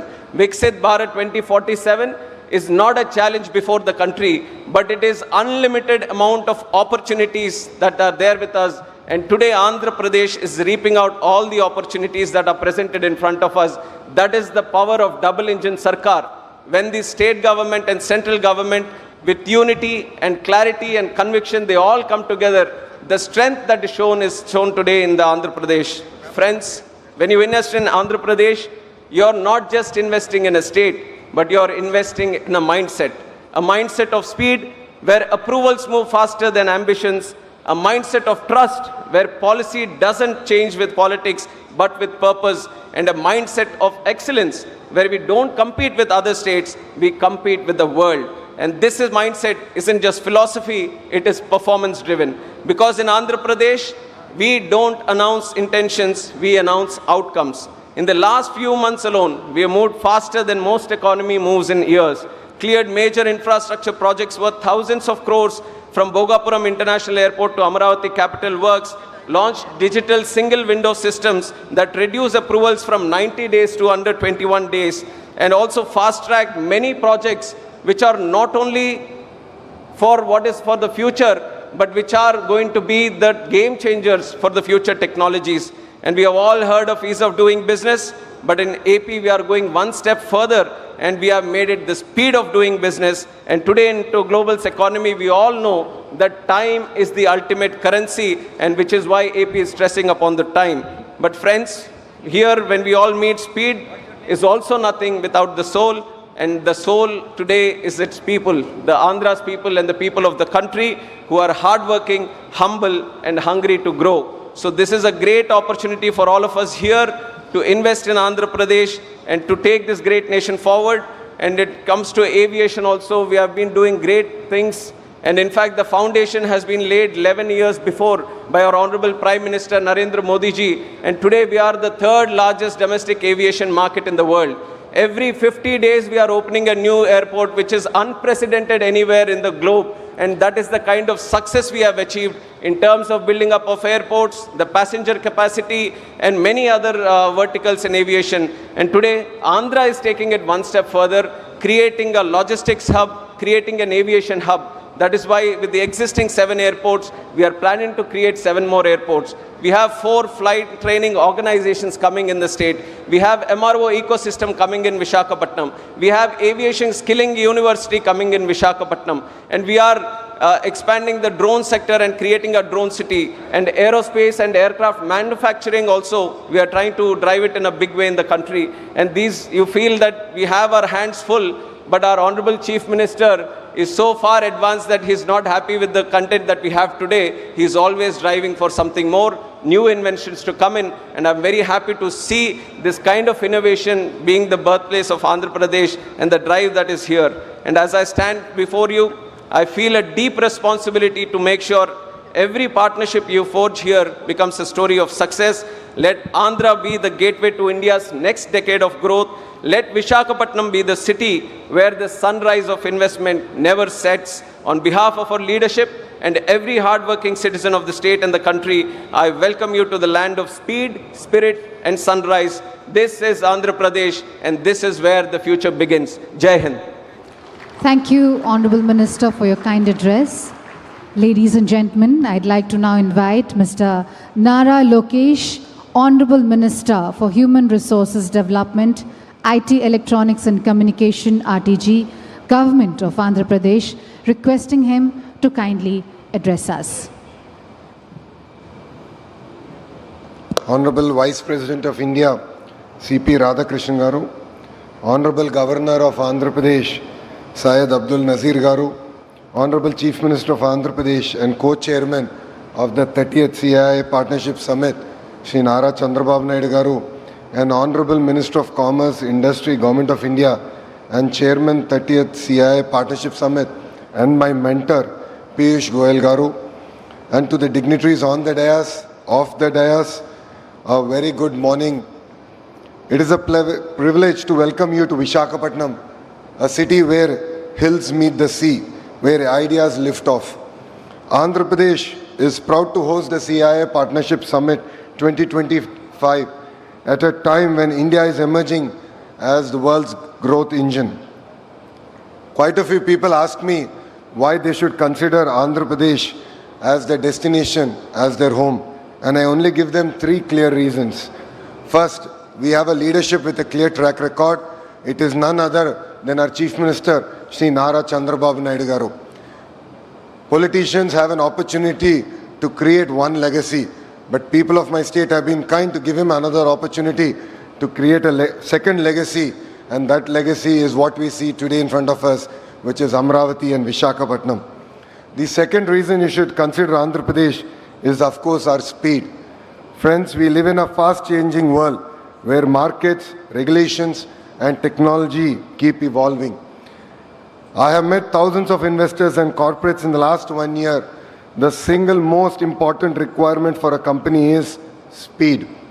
They expect the same speed from governments. This speed needs to be a mission. We need to grant land, permits, approvals, incentives with a speed that the project can take off and serve the markets. and to all the industrialists who are here in the audience, we will beat your company's speed here in Andhra Pradesh. And the third reason why you should invest here in Andhra Pradesh is what I call the double-engine bullet train government. Under the leadership of the Honorable Prime Minister, Shri Narendra Modi ji, and our Honorable Chief Minister, Shri Nara Chandrababu Naidu Garu, once we shake hands, it is no longer your project, it is our project. We are willing to work with Government of India to create reforms, to bring about reforms, changes in regulations that will ensure that your business not only succeeds, but thrives in our great country called India. So I'd like to thank all of you for giving us this wonderful opportunity to host you. Please take time off to explore what Visakhapatnam has to offer. And I would once again like to thank Piyush Goyal ji for his continued mentorship to me. And I look forward to working together with him to make Andhra Pradesh a $2.4 trillion economy and contribute to Vikasit Bharat mission of our Honorable Prime Minister, Shri Narendra Modi ji. Thank you very much and Jai Hind. Thank you, Honorable Minister, for your kind address. Ladies and gentlemen, I'd like to now invite Mr. Piyush Goyal, Honorable Minister of Commerce and Industry, Government of India, and also the Chairman of the 30th CII Partnership Summit, requesting him to kindly deliver his keynote address.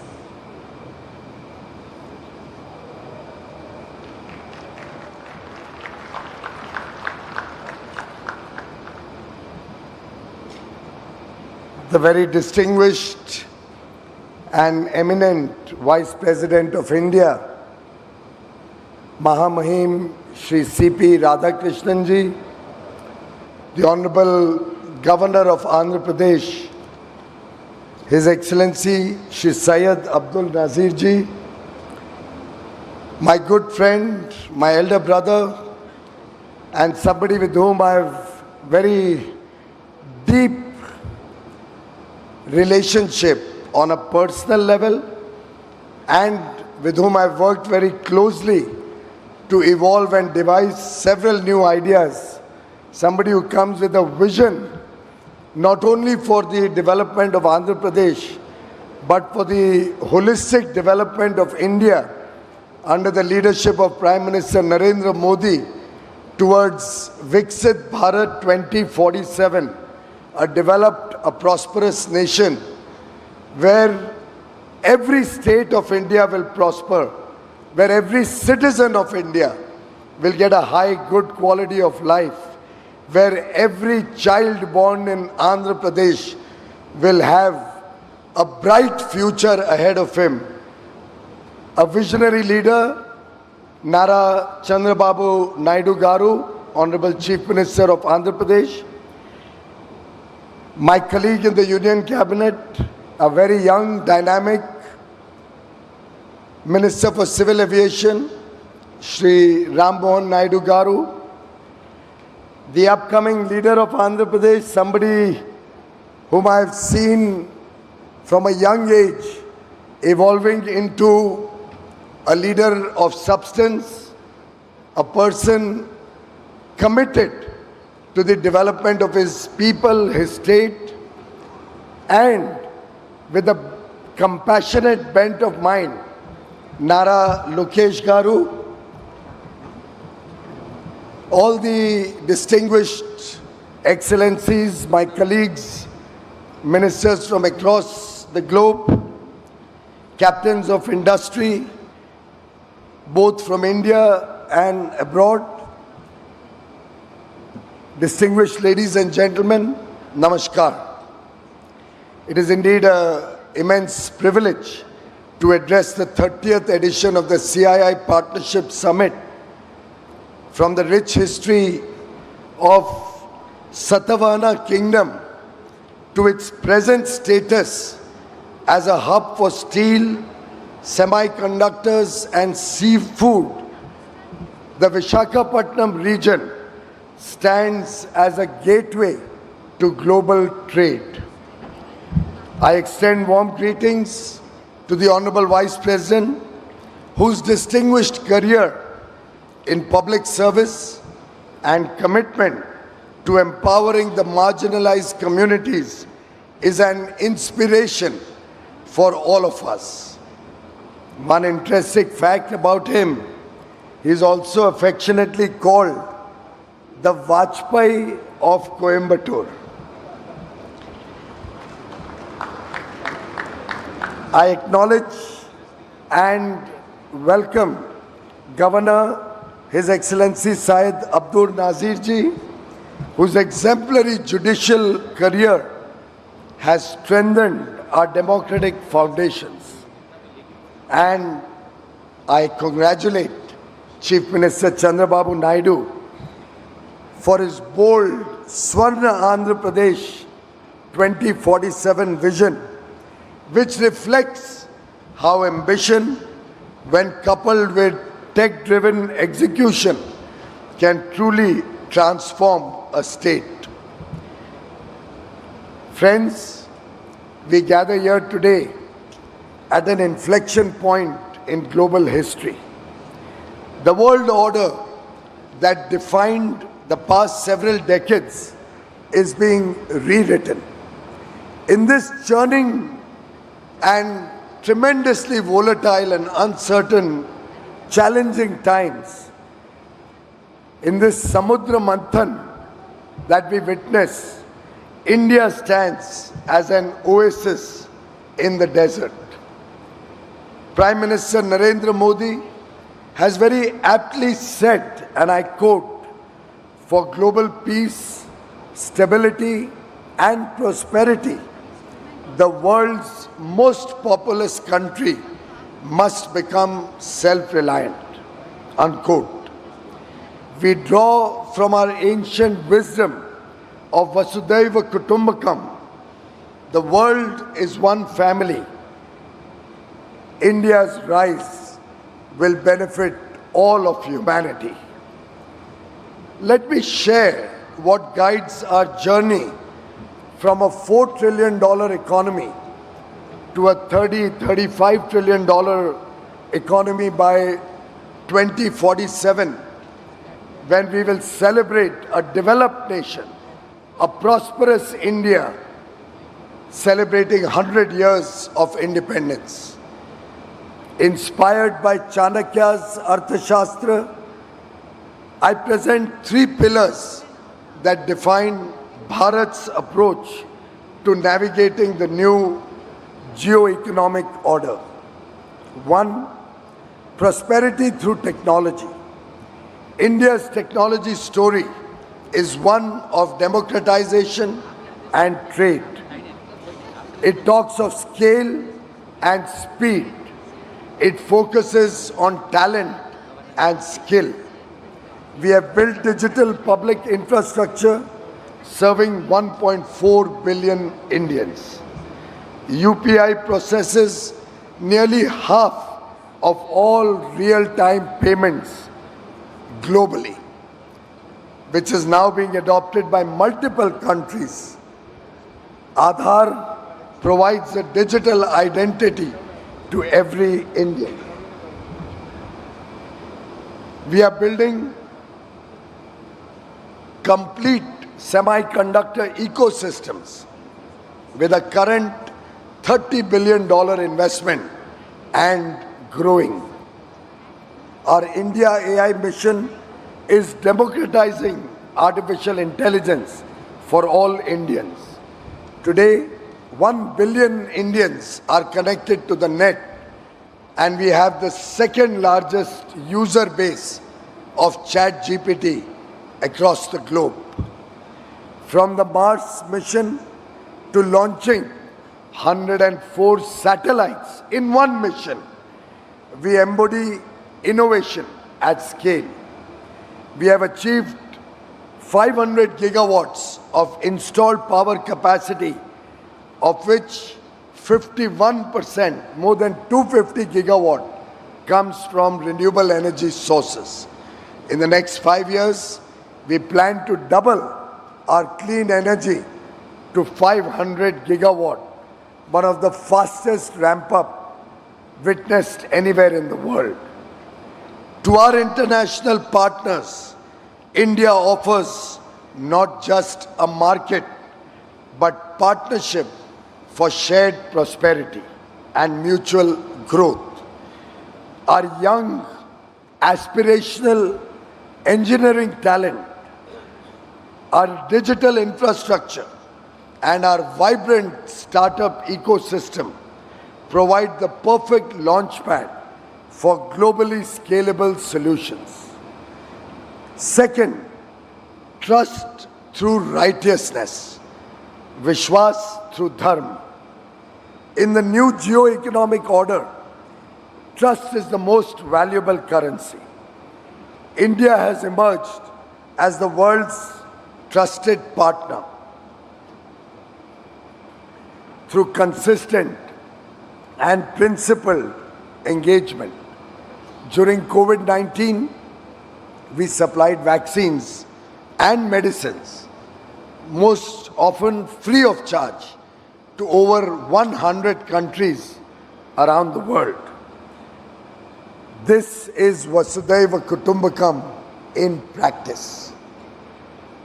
Our trust-based diplomacy is reflected in our ever-expanding free trade agreements. We have recently signed free trade agreements with the United Kingdom. We have operationalized free trade agreements with the four-nation EFTA bloc, Switzerland, Norway, Liechtenstein, and Iceland, who have also committed $100 billion foreign direct investment and the creation of 1 million direct jobs, along with free trade between the two countries. We also have the UAE, Australia, and Mauritius as new FTA partners. We are currently negotiating FTAs with the EU, with the United States, with Oman, with New Zealand, with Chile, with Peru, and many more, wanting us to start negotiations. Frankly, I don't have any more bandwidth to handle more negotiations simultaneously. The world trusts India because we offer predictability through regulatory reforms, transparency through digital governance, and reliability in honoring commitments. We have removed more than 42,000 compliances and abolished 1,500 obsolete laws. Our next generation GST reforms will further ensure ease of doing business and rapidly expand consumer spending. When you partner with India, friends, you partner with a civilization that views relations through dharma, doing what is right. Third, trade through capability. India's last year trade performance tells a remarkable story. Our exports crossed $825 billion for the first time, despite global headwinds. FDI flows stood at a record $81 billion, a testament to investors' trust in India. It also reflects our focus on building capabilities at home through the Make in India program, infrastructure at scale, diversifying markets across multiple countries, and moving up the value chain through investments in technology. In some sense, we are drawing the benefits from Michael Porter's theory of competitive advantage. As he famously said, and I quote, "National prosperity is created, not inherited." Friends, in conclusion, I offer 3 key recommendations to expand global cooperation. 1, let's facilitate two-way investments by lowering trade barriers and creating an open, transparent environment that enables the free flow of goods, services, and capital. Second, let's strengthen technology cooperation by co-developing frontier technologies and investing in high-impact innovation. Third, let's build and sustain trust through transparent governance and predictable policy frameworks that promote long-term partnerships. I would like to congratulate CII,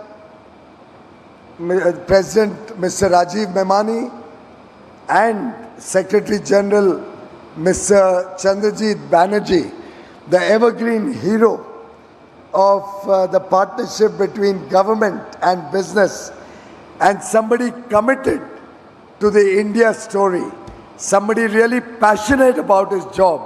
Well done, well organized. You have really created a remarkable platform. A platform where ideas become action. And I'd like to thank Chandrababu Garu Naidu and Lokesh Garu for making this 30th Partnership Summit such a grand success through their perseverance, through their hard work, and through their commitment to the India growth story. Chandrababu Garu, I'd like to work with you to create a permanent facility in Andhra Pradesh where we can have big ticket seminars, conferences, exhibitions, and ITPO, the India Trade Promotion Organization, which has created the wonderful Bharat Mandapam in Delhi, would love to partner with your state and jointly prepare Andhra Mandapam,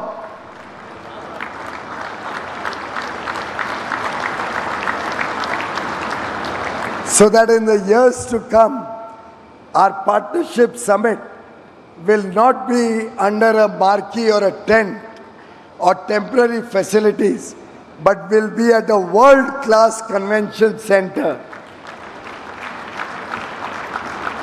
befitting your leadership and the talent and the wonders that Andhra Pradesh offers to the world. Friends, I thank each and every one of you, ministers, trade delegates, business leaders, innovators, and thought leaders from across the globe for believing in India's growth story and for being partners in our journey. Just before concluding, since this program has gone on for long, and we have an interesting result coming out on the television screens. For those of you who are interested, the people of India, through the second most populous state of Bihar, a very crucial state where elections were held in the last week, have just once again reposed confidence in the leadership of Prime Minister Narendra Modi and the leadership of the National Democratic Alliance, of which Chandrababu Garu is one of the strong pillars, through a 2/3 majority,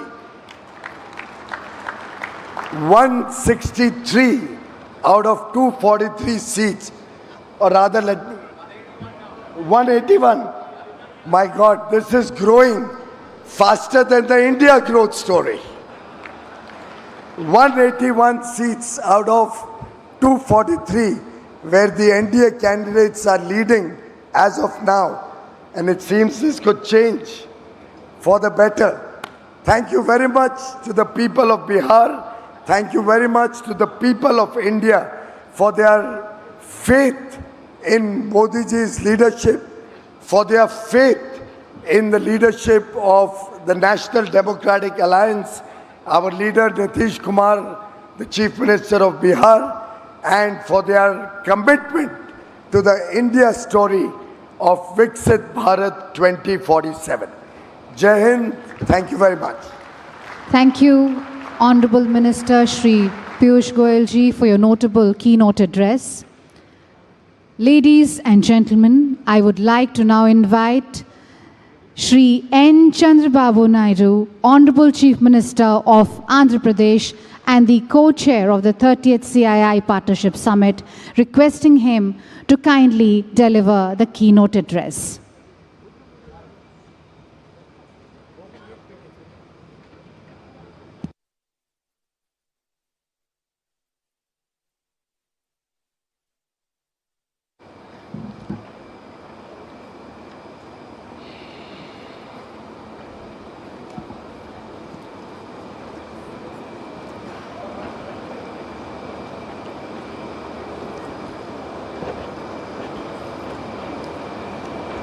Honorable President of India,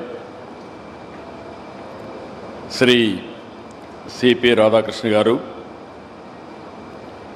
Honorable Governor of Andhra Pradesh, Sri Abdul Nazir Garu,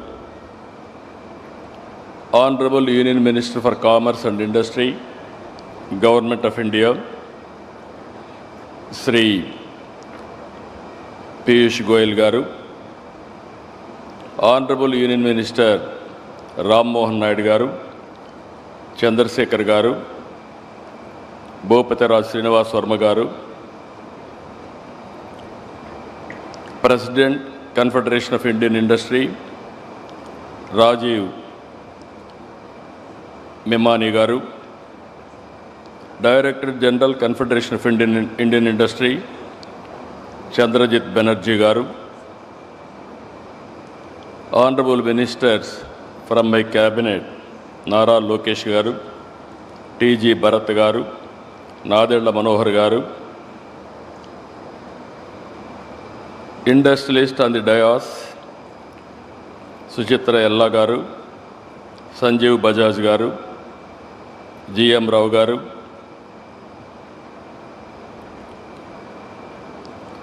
Siddharth Kalyani Garu, Karan Adani Garu, Sudarshan Venu Garu, Yusuf Ali Garu,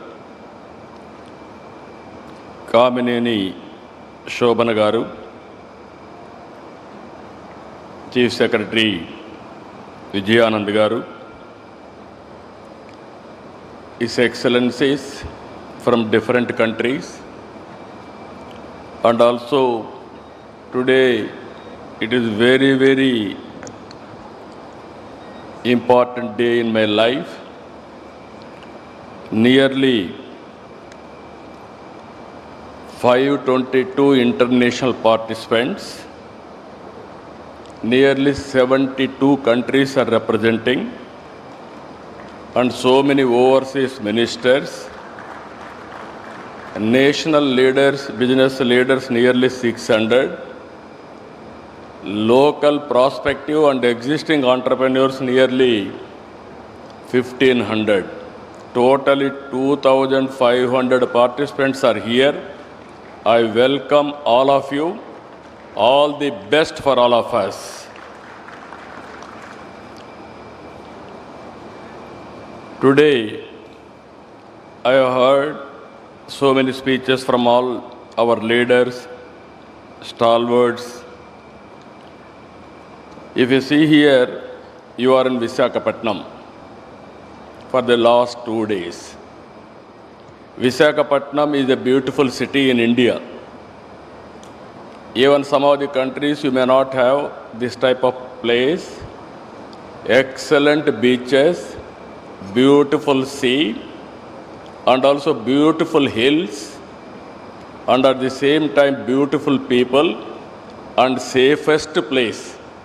Recently, Government of India has rated the number one city for human safety. That is how they rated. So, with all these things, wonderful people are gathering here. 2 days, you had a wonderful stay. And also, in advance, I am requesting you to book next year also to be our guest. That is what I want to request all of you. Honorable Vice President of India, I have known him for a long time, and also during Vajpayee's period, onwards he is in politics. At that time he was MP. People used to call him Vajpayee of Coimbatore. That is how he is respected. I am very happy he has come today. He is the 15th Vice President of India.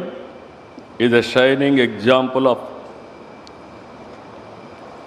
perseverance, hard work, faith and democratic values.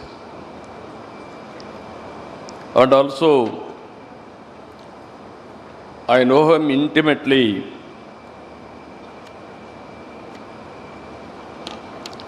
The Vice President, and also he is the Chairman of Rajya Sabha. His calm conduct, sharp intellect, and inclusive approach will guide the House towards constructive debate and consensus building. What sets him apart is his unshakable commitment to public service and humility. Even while holding the nation's second highest constitutional office, he remains deeply connected to the concerns of ordinary citizens, reflecting his lifelong conviction that leadership is not about privilege, but about purpose and service. On behalf of Andhra Pradesh, I welcome him, and also I am very thankful to him for coming this occasion to grace all of us.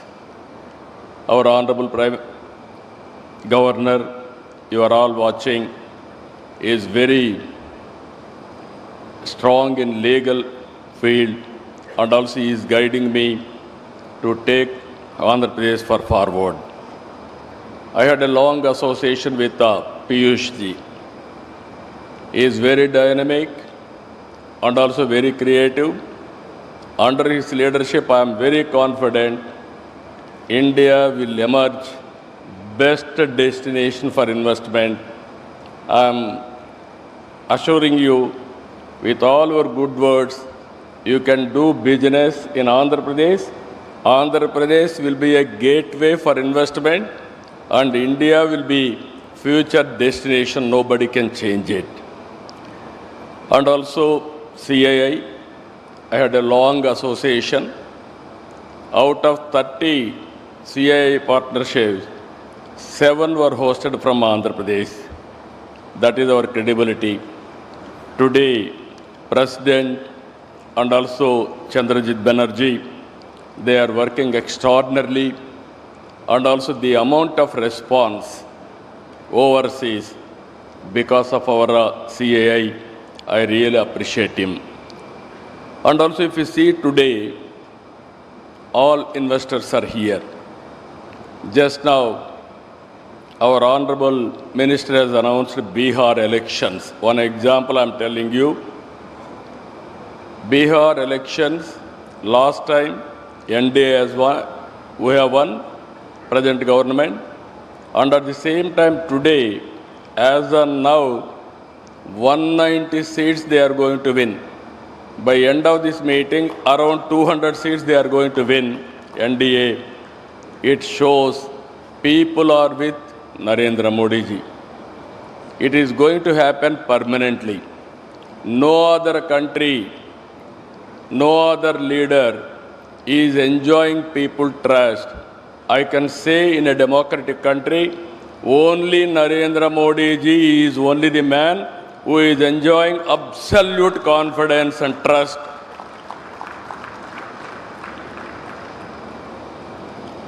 This, again I am telling you, 20th century belongs to Narendra Modi ji. Around 2002, he became Chief Minister. Continuously, he won elections. 2014, he became Prime Minister. Continuously, 3 elections he has won. And also, next election also he is going to win. Very stable government, and also very progressive government. He has corrected all structural changes, which are all deficiencies, everything he has done. Some more reforms he is going to bring. And also, recently, GST reform he has brought. What I wanted to impress upon global investors who are all here, India will be the best place to do business. And at the same time, India is having some inherent strengths. We started economic reforms in 1991.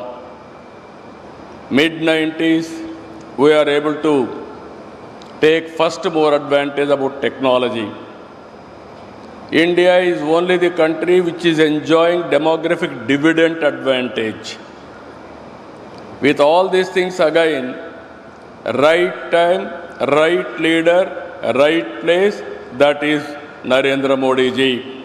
No, I am telling you, as on today, during his tenure, from 11th largest economy, we are able to reach 4th largest economy. Next year, we are going to reach 3rd largest economy.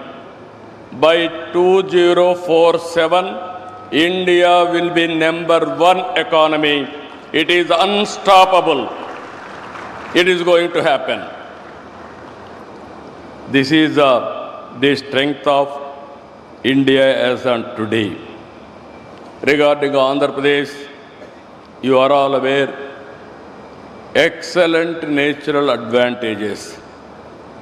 1,000 kilometers sea coast. It is a gateway of India on east coast. And also we are very strong in doing business. We are having earlier track record and also proof of concept also. This is where earlier always we are #1 in ease of doing business. Now we have shifted the gear, speed of doing business. Anybody will invest in Andhra Pradesh. Once you agree MOU, then it will become our project. We will get it done, everything on real time. Again, I am telling you, we are working differently. 10 principles we are keeping in mind. If you see all 10 principles, this is zero poverty. How to reduce inequalities, that is one principle. Job, employment generation. It is our top priority. Water security, farmers and agri-tech. Totally we wanted to integrate technology in agriculture. Global logistics hub we wanted to make it. Either road, port, airports, or railway, or inland waterways, or logistics parks, we want to integrate everything. And also energy and fuel optimization by going for green energy, and ultimately product perfection. And Swachh Andhra Pradesh, that is under Swachh Bharat, we wanted to make Andhra Pradesh clean, green, circular economy, everything. And deep technology in all walks of life. We want to adopt it. Skilling is a continuous process. Human resource development is a continuous process. These are all 10 principles we are keeping in mind for development. And at the same time, we are very, very inspiring time. I am using this. I have seen politics for the last 4.5 decades. I started in 95, high-tech city, and also IT promotion, information technology promotion after internet revolution. Today I can say proudly, if you can go to any country, Indians are dominating in information technology. This is inevitable. Every 4 IT professionals, one is from India. Among Indians, out of 4, one is from Andhra Pradesh. That is our strength. That is our specialty. Now, we are going differently. Government of India has announced so many progressive policies, so many reforms, so many missions. We are starting space city, drone city, electronic city, aerospace city, semiconductor, and also robotics, defense corridors. These are all various approaches we are taking, latest technologies. And also we are going differently, quantum valley, and also green hydrogen valley. In America, they are having Silicon Valley. In India, we are having a quantum valley that is in Andhra Pradesh. First quantum computer is coming to Andhra Pradesh. And at the same time, I am assuring all audience here, within 2 years, we are going to produce quantum computers. We are going to provide quantum computers for global community wherever you need. That is how we are progressing as on today. Green hydrogen is another area where we are very strong. If you see Government of India, 500 gigawatts they want to produce green energy. In that, 160 gigawatts we are going to produce. Even yesterday we had a very good MOUs. Time has come now. Andhra is very strong in green energy, especially solar, wind, and also pumped storage and battery. Even cost of battery is coming down now. Even with all these things, it will be very good advantage for India to go for green energy. Finally, we are having excellent ports. We are going to go further down streamline, that is green hydrogen and also green ammonia. These are all the various areas we are going to work together. Finally, I am requesting you, all investors are here, lot of opportunities. You are having resources, technologies, know-how. Come and join us in building economy and also in doing business. One is in agriculture. We are very strong in aquaculture.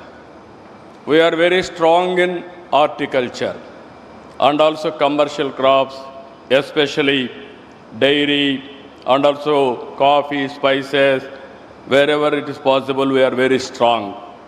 I request all of you, Lulu, Yusuf Ali has rightly mentioned, we need more and more players in food processing. Even agriculture, we are going next level, that is natural farming, organic products. There I am requesting all of you to come. Green energy, lot of opportunities, downstream industries you can go. There I am requesting some of you can come and start. Now, deep technologies, data centers are coming. Data centers, again, green energy we are tying up. Google has announced $15 billion US. Today and tomorrow, another 4 to 5 gigawatt data centers are going to come. Once data center is coming 1 gigawatt, we need 6 gigawatts of power, green energy. It is a multiplier effect. It is going to happen. Deep technologies, I am requesting you, lot of opportunities in deep technologies. Anybody is willing to invest in satellite launching or drones and also electronics and also aerospace, even defense, we are prepared to host all of you. And also, Government of India is also thinking to promote drones in a big way. Recently, our Honorable Prime Minister has announced drone city, how we are going to produce drones for all use cases. I am assuring you, within 2 years' time, Government of India will permit our Piyush Goyal ji and others. We are going to launch drone taxis in India, that too from Andhra Pradesh. It is not far away. Within 2 years, we will launch. And also minerals, rare earth minerals, from extraction to value addition, this is a huge opportunity. Tourism is order of the day. Earlier, I used to say 20 years back, all isms are over, capitalism, socialism, communism, all these things are over. Only ism is going to prosper, that is tourism. We are going to put so much of effort on tourism. Anybody is willing to come, either hotels or events, MICE tourism, so many areas. We are having excellent opportunities in Andhra Pradesh.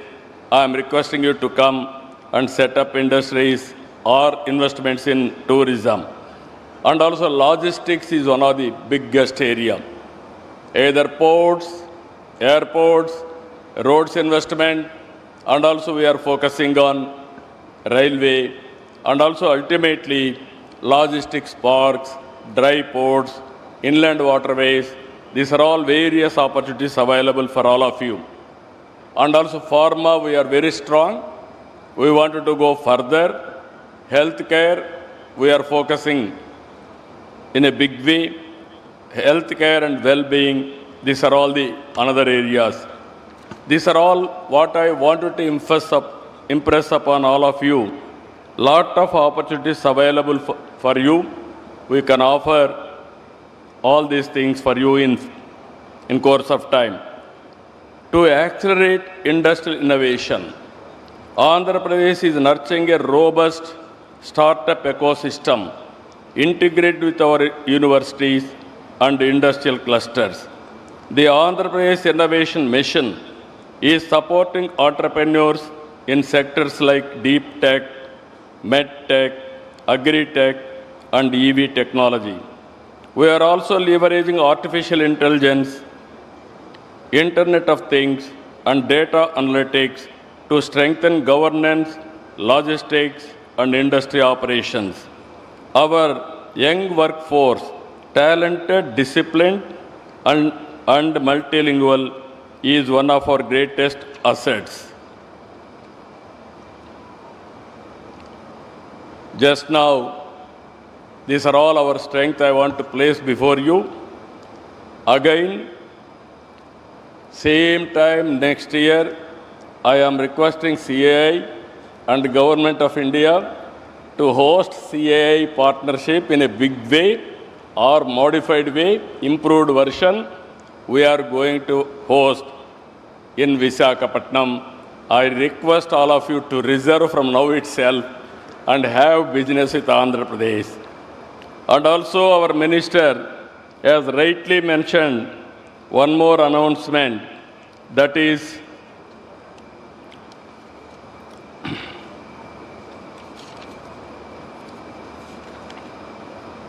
ITPO with a joint venture, one of the best convention center in Visakhapatnam.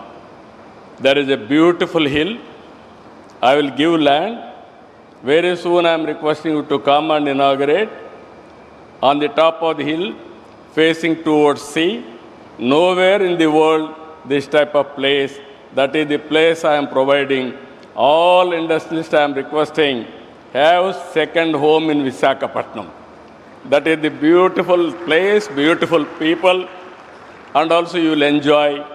And also from here, 1 hour, even we are going to have small airstrip also. Within 20 minutes, you will go to summer resort, Araku, and also Lamsingi, Padi area, which is the tribal area. I am requesting all of you, I asked my people to give you organic coffee. That is Araku coffee for all of you. It can stimulate and also it will remind our commitment towards industry. One of the best coffee, global coffee, we are promoting from tribal area.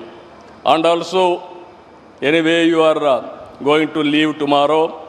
Everybody has to taste our aquaculture food. Aqua food is very popular. 65% our Honorable Minister is here. 65% country's contribution on aqua is from Andhra Pradesh. Now, finally, I wanted to say one thing. Recently, our Honorable Minister has announced, after Udyoga Sangam, all this thing, brainstorming, EODB, all these things, he announced one thing, 11th November, Tuesday. As on today in Andhra Pradesh, you don't have any problem with the land or ease of doing business. All clearances I am clearing real time. You don't have any problems also afterwards. No disturbance, I am assuring you. And at the same time, he announced to attract investment, one more decision. This is the next step. All reforms Government of India is doing, either labor reforms or administrative reforms or otherwise taxation reforms, everything they are bringing. We are ahead of them. We are also following central government. Around 25 policies as of today I have brought. Any leftover policies are there, I am prepared to adopt it immediately. What all Government of India is expecting from state side, all reforms I will bring. Added to that, very auspicious time, he has announced escrow account for all your incentives. First state in India, I am announcing, very soon I am going to start escrow account. You need not go to any investor or you need not go to any government officer. Directly once you sign, I will give you escrow account. Then automatically on that day, you can get your money through bank. Even if necessary, I am going to implement sovereign guarantee also. This is the best way I can do it. Now all reforms we have brought, best incentives we are giving, best policies we are giving. Now escrow account also we are creating with sovereign power. Now it is with you to come and invest. For the last 18 months, we are able to attract $20 billion to create 20 lakh employment. Now I am expecting another 3 years' time, $500 billion, that is $500 billion, to create 50 lakh employment, 5 million employment. Now with all policies available, global leaders are here. As our Honorable Minister has rightly mentioned, you come and invest in Andhra Pradesh, in India. We are prepared to come and invest in your countries also. Now, no more, we are all regional leaders or local leaders. All industrial friends, I am requesting you, world has become a global village. Wherever you are, you can start a company, you can put an investment, and also you can monitor real time. All these things are happening. And also India is a democratic country, stable government, then your investment will be safe. This is where I am asking you, before leaving, have one MOU with us. After MOU, our people will be after you. You will not remind us. That is our credibility. That is our track record. My aim is very clear.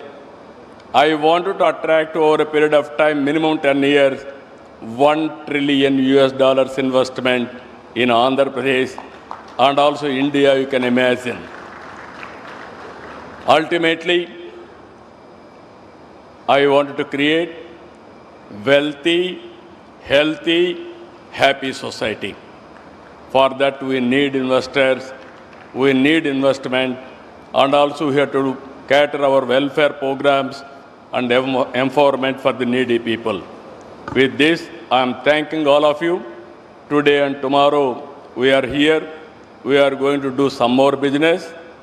Not only business, it is exchange of ideas.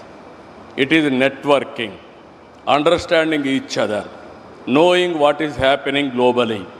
These are all important issues that I give more importance for this type of activities. Investment automatically will come. With this wonderful time, enjoy your stay and also memorable stay, and also every person has to take one takeaway from this place. That is where Visakhapatnam declaration, that is where Visakhapatnam will give you ideas. With this, I am thanking all of you. Thank you, one and all. Thank you, Honorable Chief Minister of Andhra Pradesh, Shri N. Chandrababu Naidu ji, for your extremely inspirational keynote address. Ladies and gentlemen, I would like to now invite His Excellency Shri S. Abdul Nazir, Honorable Governor of Andhra Pradesh, and I request him to kindly deliver his address.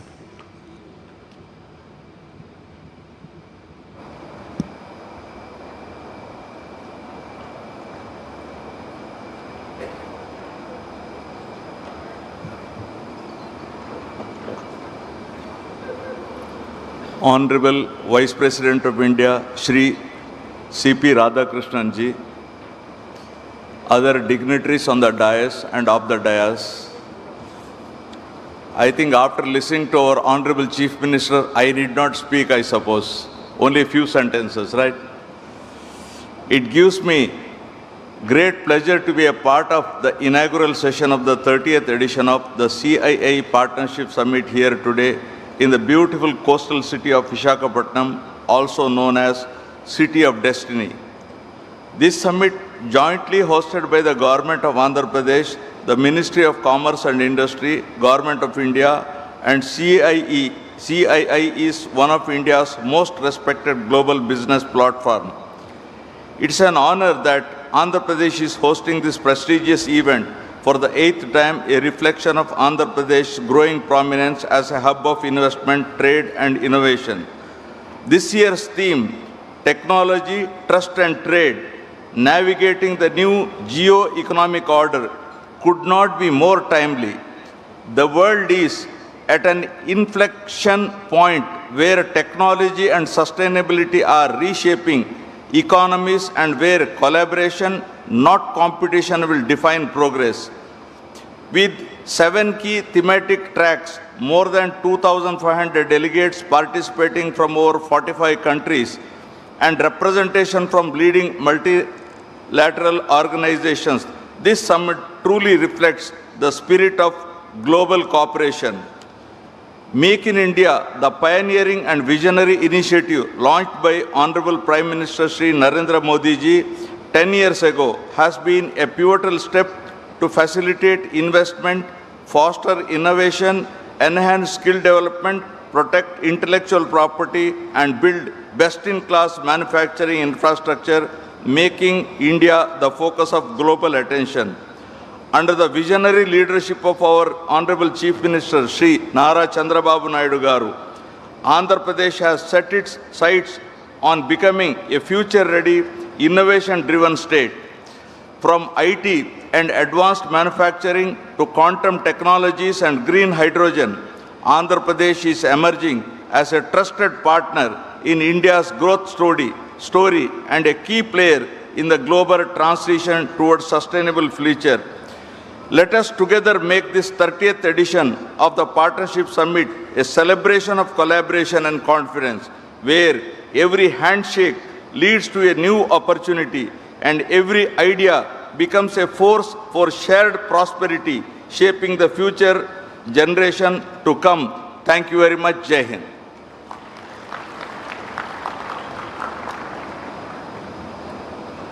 Thank you, sir.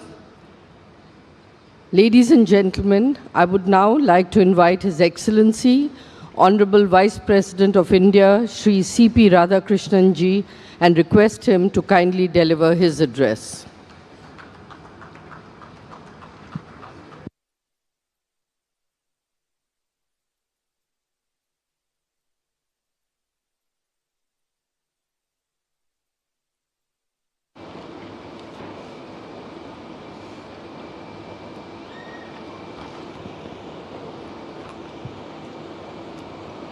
I touch and salute the holy feet of Bharata Mata, the most powerful and the most merciful. On this day, the 30th CII Partnership Summit 2025 at Visakhapatnam, the great personalities who are sharing the dais with me, Honorable Governor of Andhra Pradesh, the ever soft-spoken Sriman S. Abdul Nasir ji, my good friend for more than nearly 3 decades, the Chief Minister of Andhra Pradesh, Sriman Chandrababu Naidu Garu, the young but dynamic, who is handling the toughest job of trade negotiations, my colleague from the central government, Honorable Union Minister for Commerce and Industry, Government of India, Sriman Piyush Goyal ji, my good friend's son, now occupying the Union Minister of Civil Aviation in Government of India, Sriman K. Ram Mohan Naidu Garu, Honorable Union Minister of State for Rural Development and Communications, Government of India, Sriman Chandrasekhar ji, Honorable Union Minister of State for Steel and Heavy Industry, Government of India, Sriman Baghupati Raju Srinivas Verma ji, President of CII, Sri Rajiv ji, Honorable Minister of IT, Electronics and Communications, HRD and Real-Time Governance, Government of Andhra Pradesh, Sriman Nara Logesh ji, Honorable Minister of Industries and Commerce and Food Processing, Government of Andhra Pradesh, Sriman DG Bharat ji, Honorable Minister for Food and Civil Supplies and Consumer Affairs, Government of Andhra Pradesh, Sriman Nadandla Manohar ji, Vice President of CII, Dr.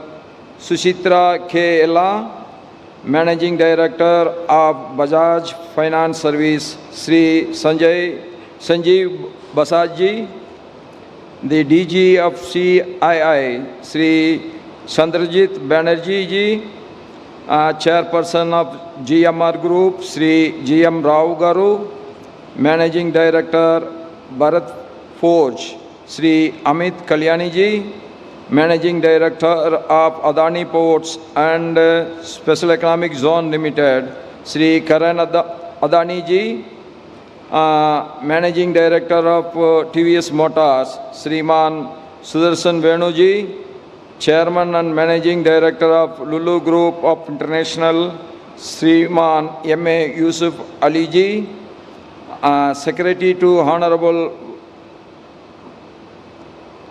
to me in my in Delhi, Sri Amit Gareji, Chief Secretary to Government of Andhra Pradesh, Sriman K. Vijayanand ji, Apollo Health Company, Srimati Swapna ji, and the delegates, ministers from various countries, and the business executives who have taken this great destination, Visakhapatnam, for their investments. My warm welcome to all the participants of the summit, both from India and abroad. Under the leadership of our Honorable Prime Minister Shri Narendra Modi ji, the industrial growth is getting stimulated. The economical growth of this country is getting stimulated. From nowhere, we are now occupying the 4th economy of the globe today, and it is ever growing. And the greatest achievement of our Prime Minister is that he will go into the world history as the leader who liberated the maximum poor people from poverty. When he took over, nearly 30% of the Indian population were below the poverty line. Today, I think it is somewhere around 7 to 8%. I agree, still we have to go, but we will be achieving it. This is the greatest achievement of our Prime Minister. That is how we want every country in the world should eradicate the poverty. Why we have to do business? We have to do business to stimulate the economical activity. Why we have to stimulate the economical activity? That is the only way that we can create wealth. Why we have to create wealth? Unless the wealth is created, the poverty cannot be eradicated anywhere. So doing business should be ease. Doing business should be a pleasant activity, and I am sure Andhra Pradesh, the destination for doing business, is one of the most wonderful business environment created by this state government. And in business, you have to take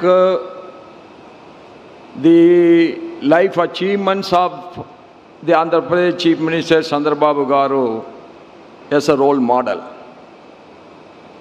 Business is always one, there will be ups and downs. There will be boom, means there will be recession also. Chandrababu Garu started his political career, public life, as the Chief Minister of the United Andhra Pradesh. Today, our Hyderabad is one of the best centers of IT, and it is called as one of the best IT hub.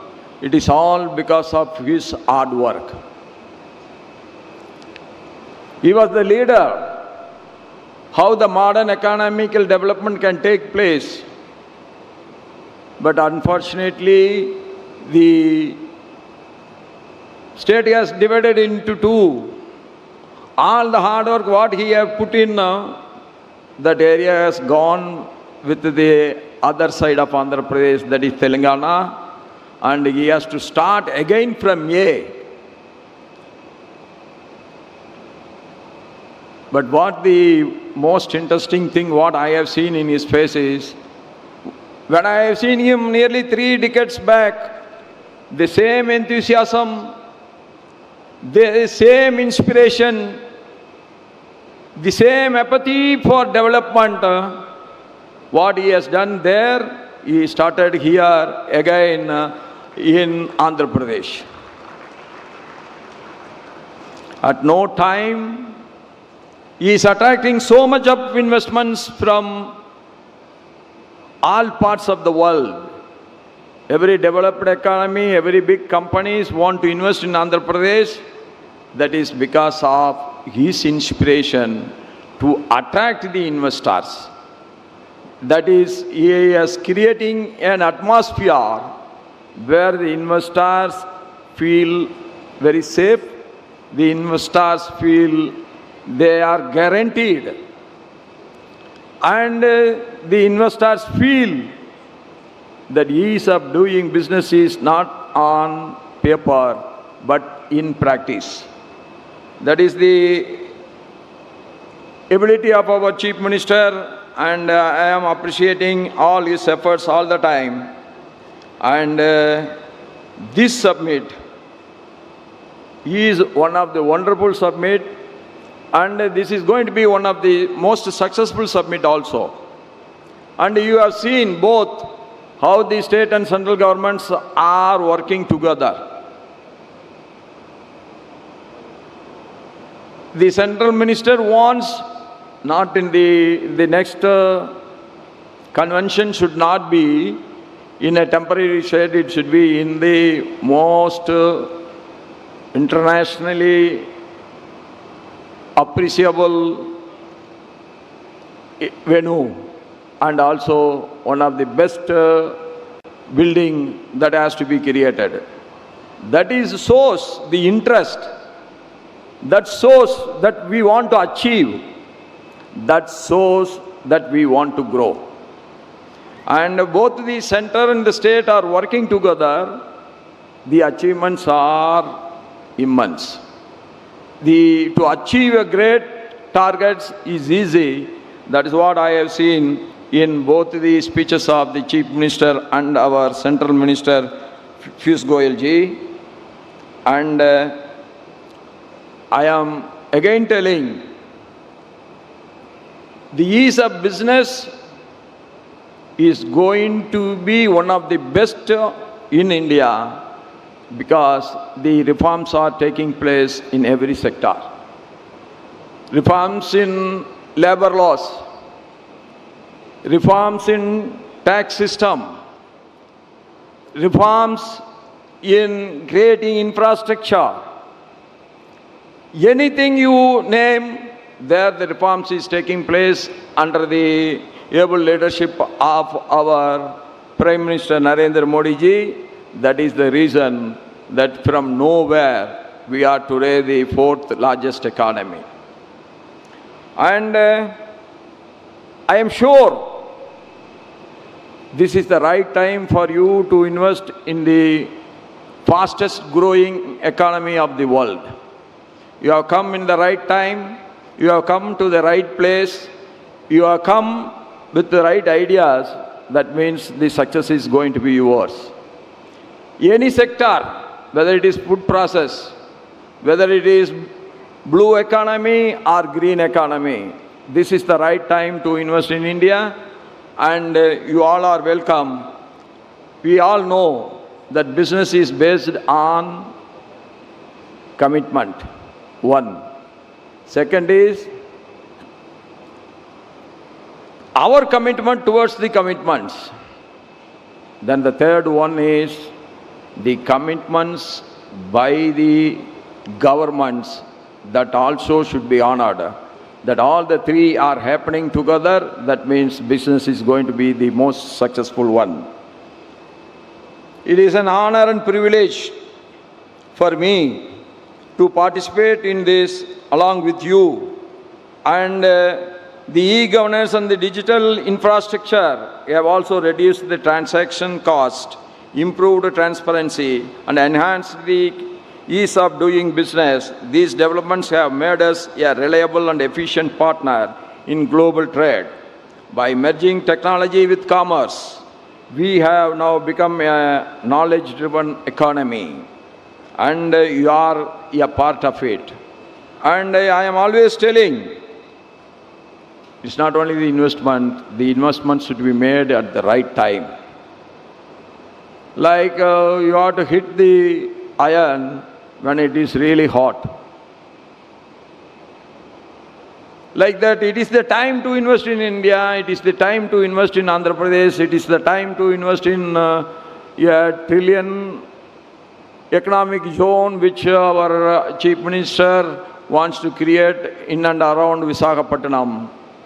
And that is the right attitude, and it is the right time, it is the right decision, and it is the right initiative by all of you. And I am sure that we are going to be the sooner in maybe in a year or two, we are going to be the world's third largest economy. And today we are the world's third largest startup ecosystem. These things are the positiveness of our industrial environment, business environment, which has been created by the Prime Minister in the last 11 years.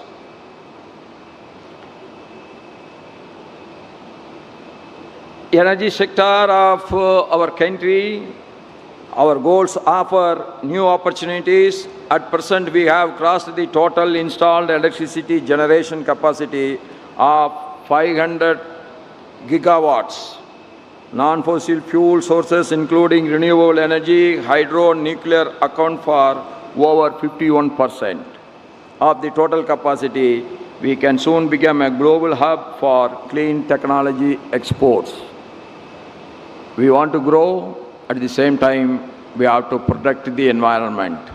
Our commitment towards protecting the environment, we never go back from our commitments.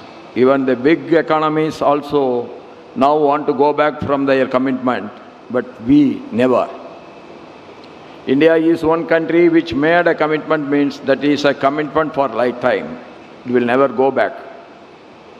India is always want to be very friendly with everyone. Recently I have visited Seychelles. The total population is below 3 lakhs. Whereas Indian population is 1.4 billion. But our Prime Minister asked me to visit Seychelles on the new Prime Minister taking the oath ceremony of Seychelles.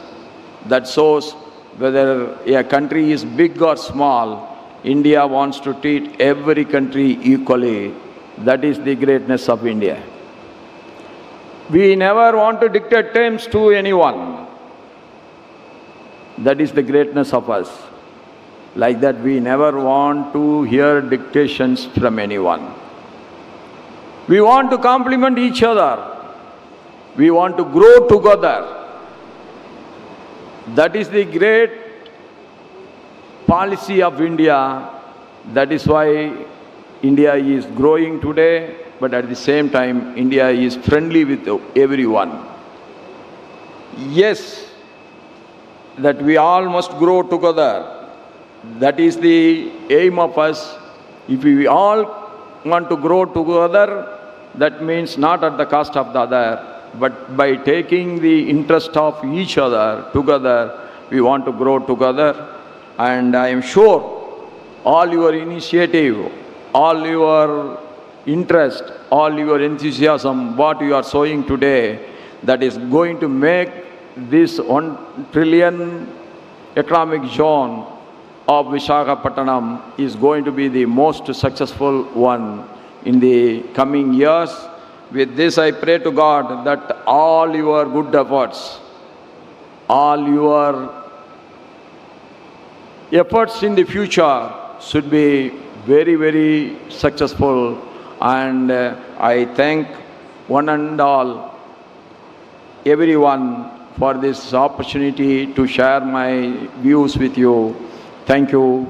Nandri, Namaskaram.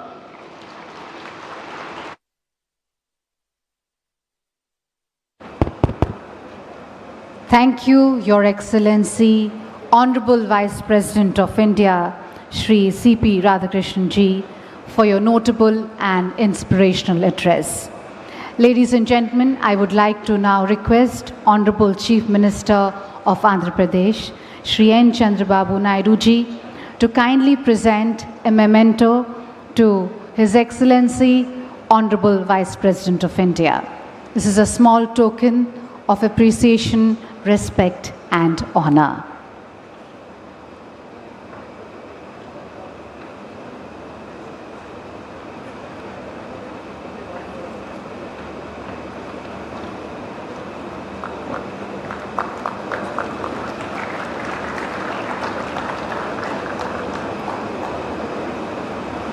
Thank you, Honorable CM. Ladies and gentlemen, with this we come to the end of the inaugural session. May I please request everyone to kindly rise for the national anthem.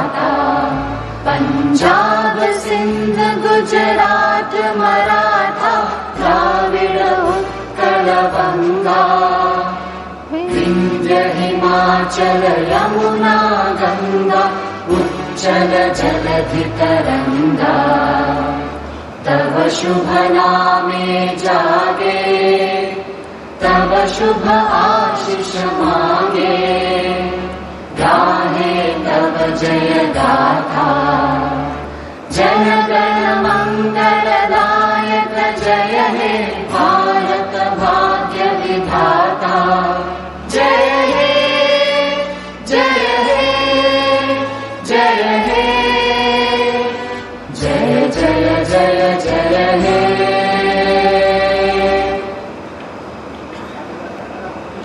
Thank you, ladies and gentlemen. With this, we conclude the inaugural session. Thank you to all our esteemed dignitaries for being here with us. May I request everyone to kindly remain in the room. We are going to start the opening plenary session immediately. We'll just take a few minutes to make the necessary table arrangements. Requesting everyone, all our delegates, to kindly remain in their seats and remain in the room so that we can start the opening plenary session immediately.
Industry.